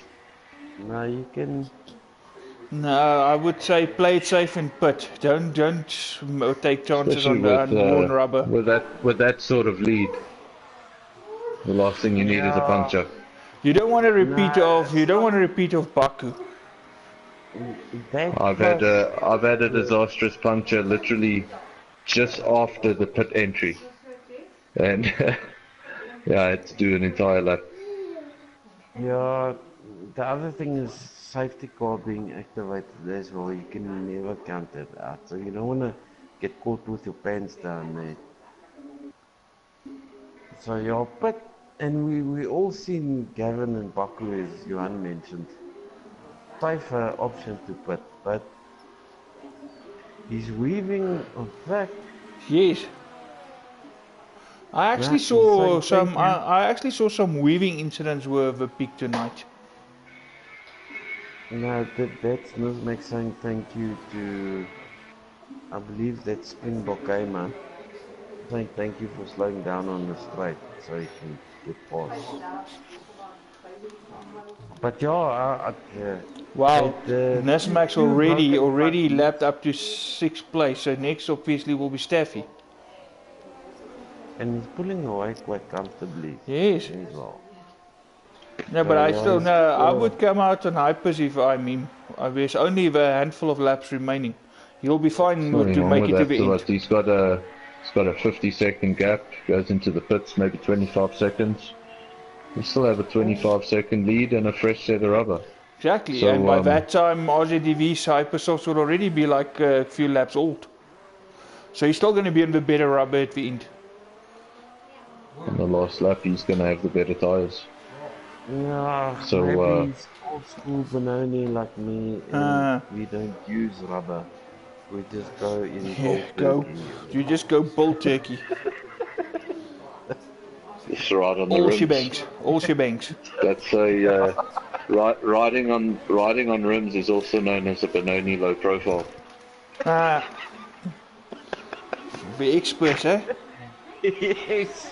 Yes. The only Gents, way to get the car even lower is just get rid of the rubber. you guys do know this is Put actually some the put some this is, duct tape around the rim. so, Wazi, some socky 101 for you. You are aware that this is actually the fourth longest track on the calendar. Fourth. The fourth longest. While Behind while I was Spa, driving, Baku, and of course Silverstone. I thought, Oh, now oh Muna now left dear, session. Oh no, Muna disconnecting. no, Nigel, Oh my no. word. This guy, We know this guy needs a break. Nigel didn't have a lot of luck in his F1 career. And now, Maybe it's the moustache.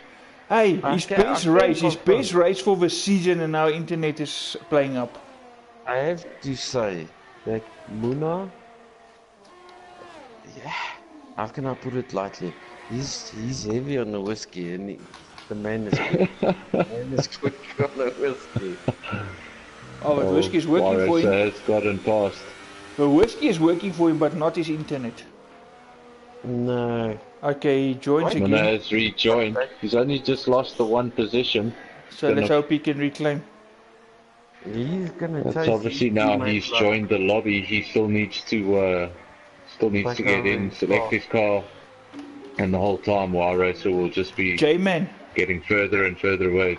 Yes. J-Man, the next bit of stat is more up your alley, because you will know this. You know our dear old friend from Germany, Mr. Hermann Tilke. Yes. This track coincidentally is also one of his designs. Yeah. Yeah, no, that's right. It's also one of his designs, as well as so many. I Yay. mean, there's. Baku, I find that a lot of tracks on the calendar have certain similarities here and there. yes. And I mean, even the new circuit, the circuit that's coming in 2020, the Vietnam circuit, it's he's got design input in that circuit. So But he designed some it's fabulous something tracks ridiculous. I actually. think he's done. There are some really good tracks. Russia was questionable in the beginning, but it's become a favorite. We're not pulling into the pit. I Yeah. just wanted to comment saying, boys, he's taking control because the arse of that car is looser than my grandmother's. I was just about to say looser than a Benoni granny. Oh, I'm so glad you didn't say anything else. Of course, You know what? Trust me, 2018. if it was me on 12 beers, you wouldn't want me in here. Why? I would have kicked your love butt it. by now. Oh no, it would have been a bad one. You would have But kicked I my have butt. to- YouTube would have kicked us. Looks like That's Dirk is gonna go a wise a year. Already 24 laps on those tires, and the gap is now 48 seconds. You can make it. Don't worry, boys, you can make it. Yeah, but it's so narrow. Small mistake and you're in the wall, so you really want to risk Are it you on the telling one me? rubber. Are you telling me if you were leading by this sort of gap, you wouldn't just come into the pits and put up a fast lap? I would That's rather exactly than the race risking on it a on. hyper. I would not risk it on worn rubber, not with a track this laps. tight. 8 laps. Yeah, but worn rubber, one small mistake and you're into the wall. No, but that's where you back Or the your risk of a ability. puncture. Correct. You back your ability and Ah, you Springbok can see- Gamer now disconnecting. Everyone having a bit of issues. Yeah. Maybe we Have to giving comment on- maybe we gave thought Eskom and them credit too soon. Boys, we've got Steffi in P4. Steffi is in P4. Got the two alphas in the top four. Yes. We've got the Xbox Hopefully, in P4. hopefully that's I Get love it. it. Love it. the only man to have figured out cross-platform F1. So I don't know how he's doing it from an Xbox One. This man is a fucking genius. No, but Man's a well genius. done. Well, he's gonna have a very quick Muna behind him, so it's not The only all man, done and the only dusted man yet. in a PS4 league on an Xbox One. Yes. I'm not aware of any other incidents like that anywhere in the Well, world. and he can maybe bring it back in fourth. Also 16 laps on his tires. But Muna's Well, we closing. couldn't exactly send him to the TnB Xbox tier because, well, There is none. that's right. Yeah, We he know will who'd be. win He will that be. championship. Him, and him. Except as well, the poor man sitting in the shadow of the flat mountain with his Xbox, with nobody to play with. Ooh, 5 seconds stop go penalty. Well, the 5-second penalty for speeding in the pit lane. Who's that? That was Heno. Oh dear. Oh, Springbok he Gamer. left us. Springbok Gamer Yeah, still that- ghosting. I don't see Springbok Gamer rejoining. That house is definitely still ghosting. I think he's got some ESCOM issues. Yes. And meantime, Rob has taken another 2 seconds out of Nismax. Oh dear, boys, just go on to Luna's point of view and look at that man in the third sector. He's dancing the car like He's come alive. And speaking of 134.3. dancing, 134.3. Wow. On ultras, Nicely not done. even hypers. Fastest lap for the race. On On a set ultras. of ultras, lap 47. just have a look on sector 3 when it gets there. Look at the arse of that car. No, I don't want to look at the more arse tonight. No, dude, that thing dances like Shakira's hips. It's Yeah. amazing. And you know her hips don't lie. Exactly. And when she starts eating more chocolate, they also don't lie. Sy kan vir my kom kuier as hy wil. But You we'll will- leave that for another discussion. You will help her get rid of her chocolate hips. Ja, If you notice the change in language, it was completely necessary. Just to keep it safe. Don't ask questions. It's better that way. If you really want to play it back, Google it and do it. Google You Translate. go Google Translate, just rewind and figure out what he said. I'm Yeah, sure you'll get it spelled right. yeah. I must say, the Russian government, was it you hear how much they put away for this track? Oh, really? For, in 2011, they set aside $100 million for the build of this track. I mean, just shy of $200 insane. million. Muna with another fight, When you- 133.7. When you take into consideration that Kyalami was in a very dilapidated state when it was bought, and they spent a ridiculous amount of money, 600 million rand, Hey, fixing up the circuit, and now these guys are spending that in dollars. it's insane. So it's not exactly an even playing field. So honestly. Yeah. But to some special individuals, it's Special, pocket if you say special, you're referring to yourself. No. I'm special in a different manner, not money. Just to give an instance, the company I work for, and the owner sold the company for, I don't know the exact figure, but it's in the region between 5 Oh and 600 no. million rand. Is that what you hinting at this afternoon? Yeah. Oh no. What's all of that? Hey, yeah, makes it better. Just for a short while. Just for I Friday see. night. That was a power thing. His generator didn't make it. Oh, And I told him he must give a fuel bottle to his wife so she could keep it fueled for him. I made a comment to him earlier, just give a bottle to your wife, she will look after it. Yeah, well, he didn't make provision and I caught up with him. Ronald, Now however, with a for second. 3-second time penalty. And he's been quiet for a bit, but he's skipping it still there, ninth place. Ah, there we go. As talking about it, finally managed to rejoin. I say they put You some could, 93 unleaded in that Honda generator. Still needs to select that car, and it's allowed Ronald through, so he's lost another position down to 9th. Shouldn't lose any more. He'll be safe. He's got a Rob and minute Enno and a is half down to Thomas. Thomas and Enno is some distance away. Muna got past Steffi. By the way, I Yes. didn't see that. And already 4 DW? seconds ahead. And the gap What's at the DW front is now down to 43. It looks like Nismax is really going to do a YZ and push those tires to the end. Not what I would do. Yeah, no. No, same here. But I would have Wazzy played knows safe. better. I would have went for the fresher rubber. But you know what? He's got a big of enough gap and it doesn't come. It's not coming down. Huh? Springbok Springbok Gamer. Gamer. That's a glitch. 112.7. 112. No ways. No 1.7. ways. No ways. That's a glitch. That is Oh wow, That is a 112.7. a Wow. lap time powered by Eskom. Definitely. That's a special lap. That can go in the Hall of Fame. Yeah, definitely. It will be put down, gents. Vasha, TnB season. 1 for season I 8. think that's a screenshot he's gonna want to save. Yeah, no, he's gonna have to take it. It's got fastest lap by a long margin.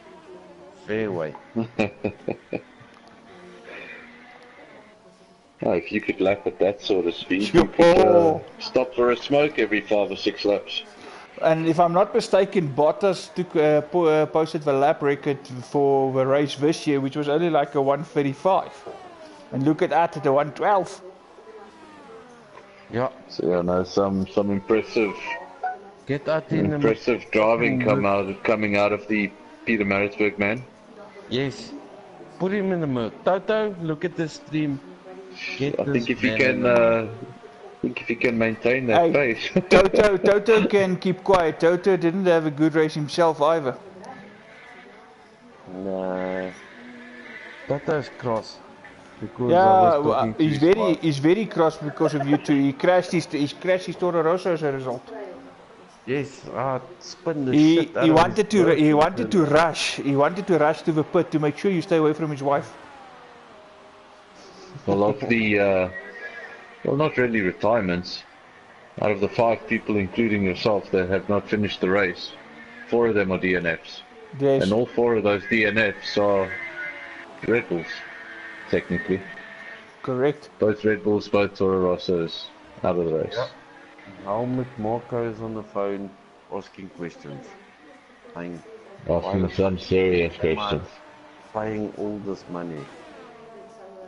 Now, gap between Rob and Nisma's not coming down fast enough. I mean, only like 2 laps remaining after this one. This makes us got it. Robbie burnt his tires. You don't need to. It's not You don't need to right. drive fast. You can just nurse those tires towards the end. The thing about worn tires, as long as it's in the operating temperature, it's not bad. If you don't ask a lot of the tires, you can stretch. You can manage them it. Yes, correct. quite a bit further. Robbie, on the other hand, he's more susceptible to crashing at the moment because he's pushing like. But yet, the last few races, we saw the Robs of old coming through. If it wasn't for a bit of unluckiness in Baku, he could have been on the podium in Baku as well. The second half of this season so far, I must say, is really coming to the party now. I had the fortune of practicing with him last night after my ILR race, a disaster, whatever you want to call it. A disaster class from Me and Wazzy as always. and he took pole, and he took pole by half a second. He Sure. was genuinely quick. Ways with a 3-second time penalty. Gee, thanks, Piggy. Dankie vir die Well, compliment. Wazzy, I can say that I was the only South African finisher yesterday. Sure. Yes, you were. That's way- actually not even only South African points scored. It was only Guys, squad. guys, I don't know I what need happened to- to everyone. Guys, I need to share with you. Appreciate this moment because moments like these don't come often. The pig What did has Gavin do? the pig has paid us a compliment. See, you know what I'm talking about. You know I'm going on with Gavin because it doesn't happen. The pig has paid us Does a he not? compliment. How? He said What does he have to say? he said the commentary is brilliant. Oh, Did that's he- fantastic. Did I he wonder if he's actually being manage to sarcastic. press a couple of buttons on his cell phone. Either sarcastic, or he's trying to butt us up not to make sure that there's no action against him for that collision with DW. Might be one or two stewards in the commentary box. Yes, Well, I'm exactly. not one of them. They don't need to kiss up to me. And we have somebody who knows Charlie. One who can always speak to Charlie if need to. Yeah. I'll I always wonder who say- that guy is. Guys, Yes, so- okay, there's confirmation coming through from him now. It's not sarcasm. He's actually saying it's seriously. The three of us are brilliant. So, Gavin. donkey Gavin. You got this championship done. This Max gets another 3 Only, second but time that's only penalty. like his second time penalty. I wonder how this midfield is going to land up after all these results and all these we're gonna have to penalties are watch all these tallied up. penalties. I think a lot of what we see here is going to switch around, Correct. especially where the gaps are small. Like I between think- Springbok Game and Ronald, just half a second. We've got no way of knowing if that's actual track position. Okay, You guys, mentioned that. guys, Gavin just admitted he's just sucking up. Oh, there we go. He had a couple of Ooh, ideas, Staffy so, with another time penalty. Me, I forgive him. Keep No, your head Max up, mate. obviously on the final I final think- lap of his race. This is his first DNF actually this season. No, he's been on fire this season. And technically speaking, this won't count because this will be his worst race, so that falls away. Don't make the mistake of buttering up, Gavin. No, he's You're gonna been hear driving Japan. well. Japan, watch, he's gonna make a comment now. This comment's gonna come through now. Japan, watch. Japan! Exclamation mark! Exclamation mark! Exclamation mark! Yeah, watch, There we it's go. coming.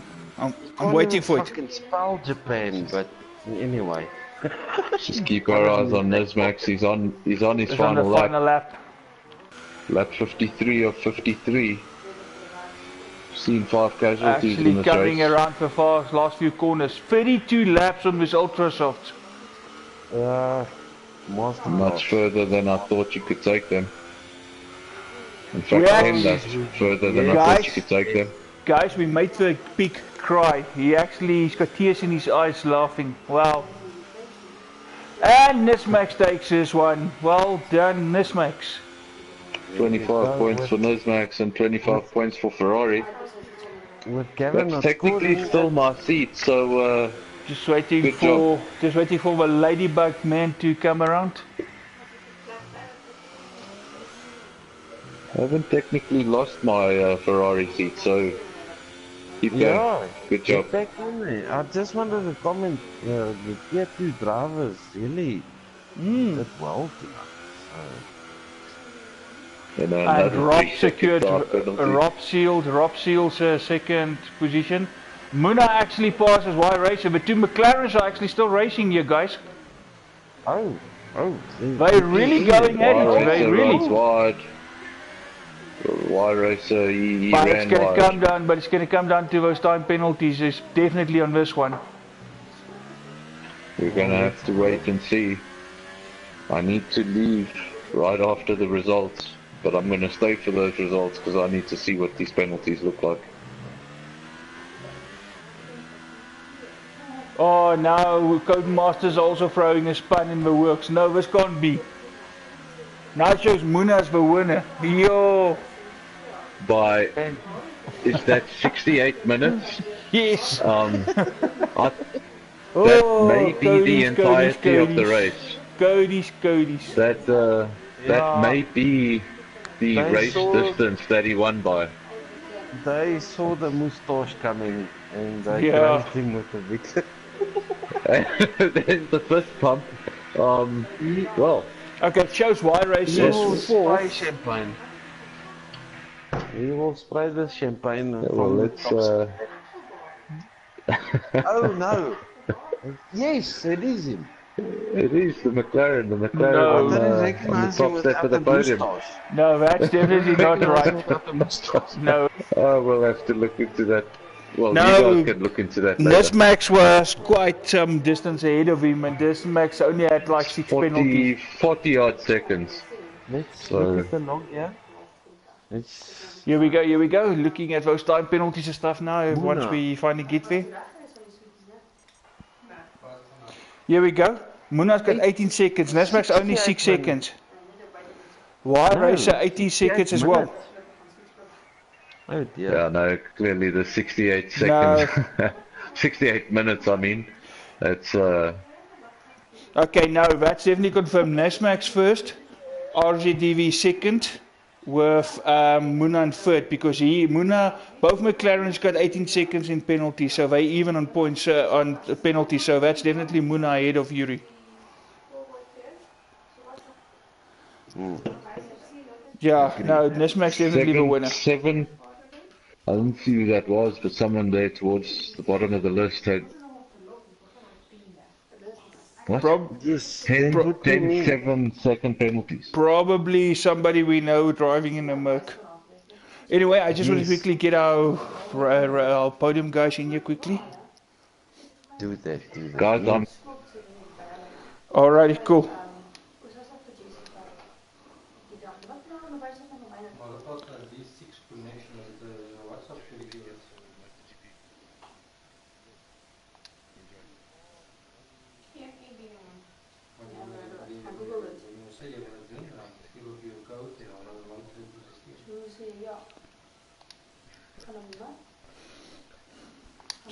Right, gents, we're just waiting for him to join us.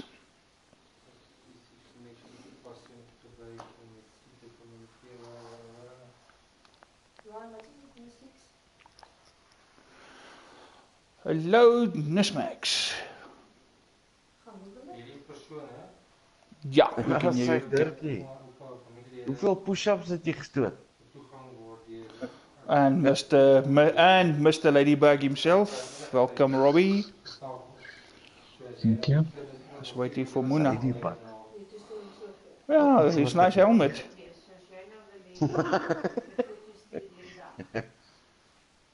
Just want to know it's Dirk, me, and Muna. Top Yes, three. yes. Apparently, ja, Muna. No, ja, Muna that was and the- Y Racer had the they same saw amount the- of penalties. It was 18-18. So, and Muna took him at the end. So that's definitely then clear cut for third. But Dirk only got like 6 seconds in penalties, and the distance he had in front No, of you, but that's mine. definitely his first. You definitely second because you only had 9 seconds. Top 3 is definitely you two and then Muna. I wonder if Muna's going to join us now.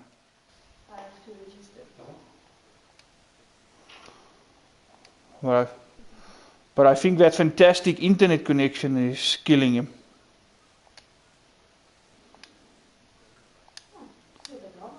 Probably not, and that's why he's declining the invite. But anyway, let's move on.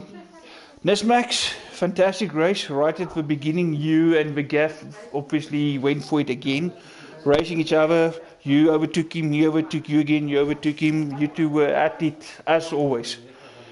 But of course, you just again seem to make your tires go longer on the softer compound right at the beginning, and yet you pitted after him. And after that pit, you never lost the lead again. Give us a bit perspective from your side.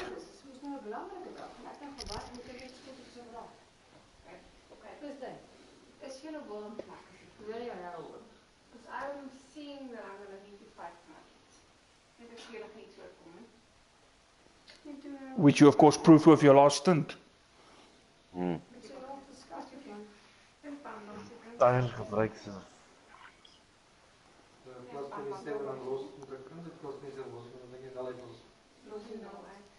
But it seems like you really enjoyed the setup of a Ferrari tonight as well.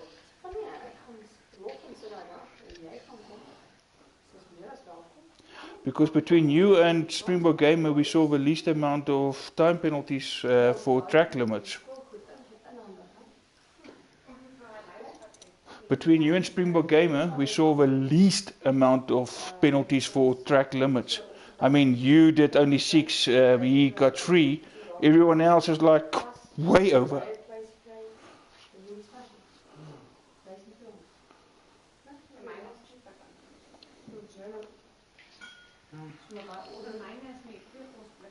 Intelligent. Oh, good.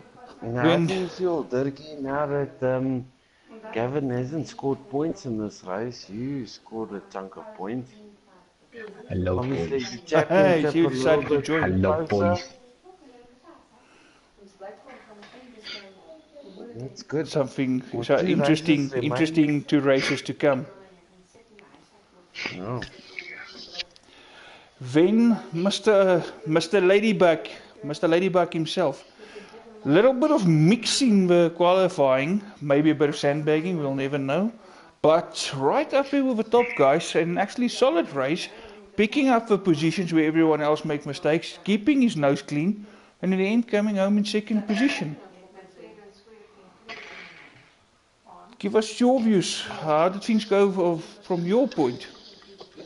A little bit nerve-wracking in Q2, being in 10th place, watching Y-Racer and Van Tonder still doing laps, and I'm still in the pits with no time left to go out. So Q2 was a bit of nerves.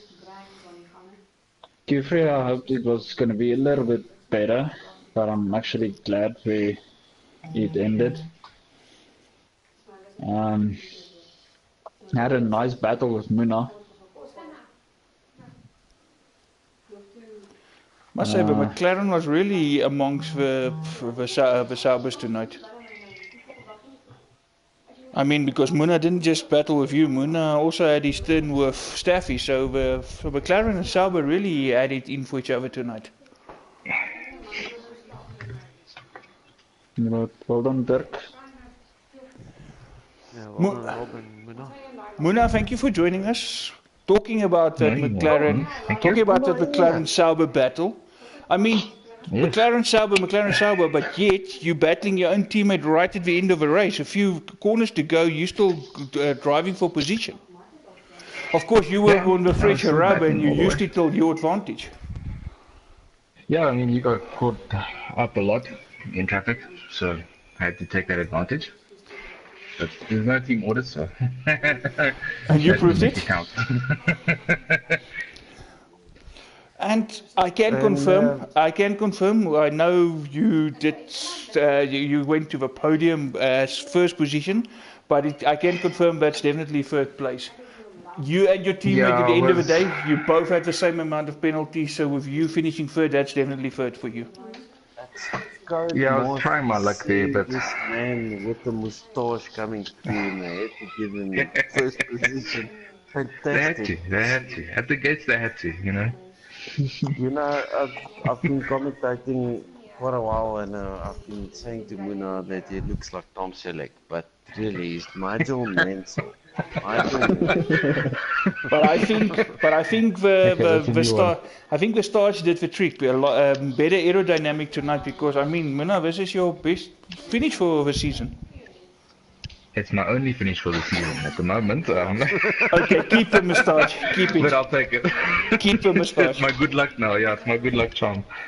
No, this man has got pace, so if you give him some time, he'll probably end up winning somewhere along the line. Well, he was right up front there. He was definitely, actually, in the beginning, also chasing after Nismax and Gafbeek. I would say he's qualifying Q3. Yo, what a lap!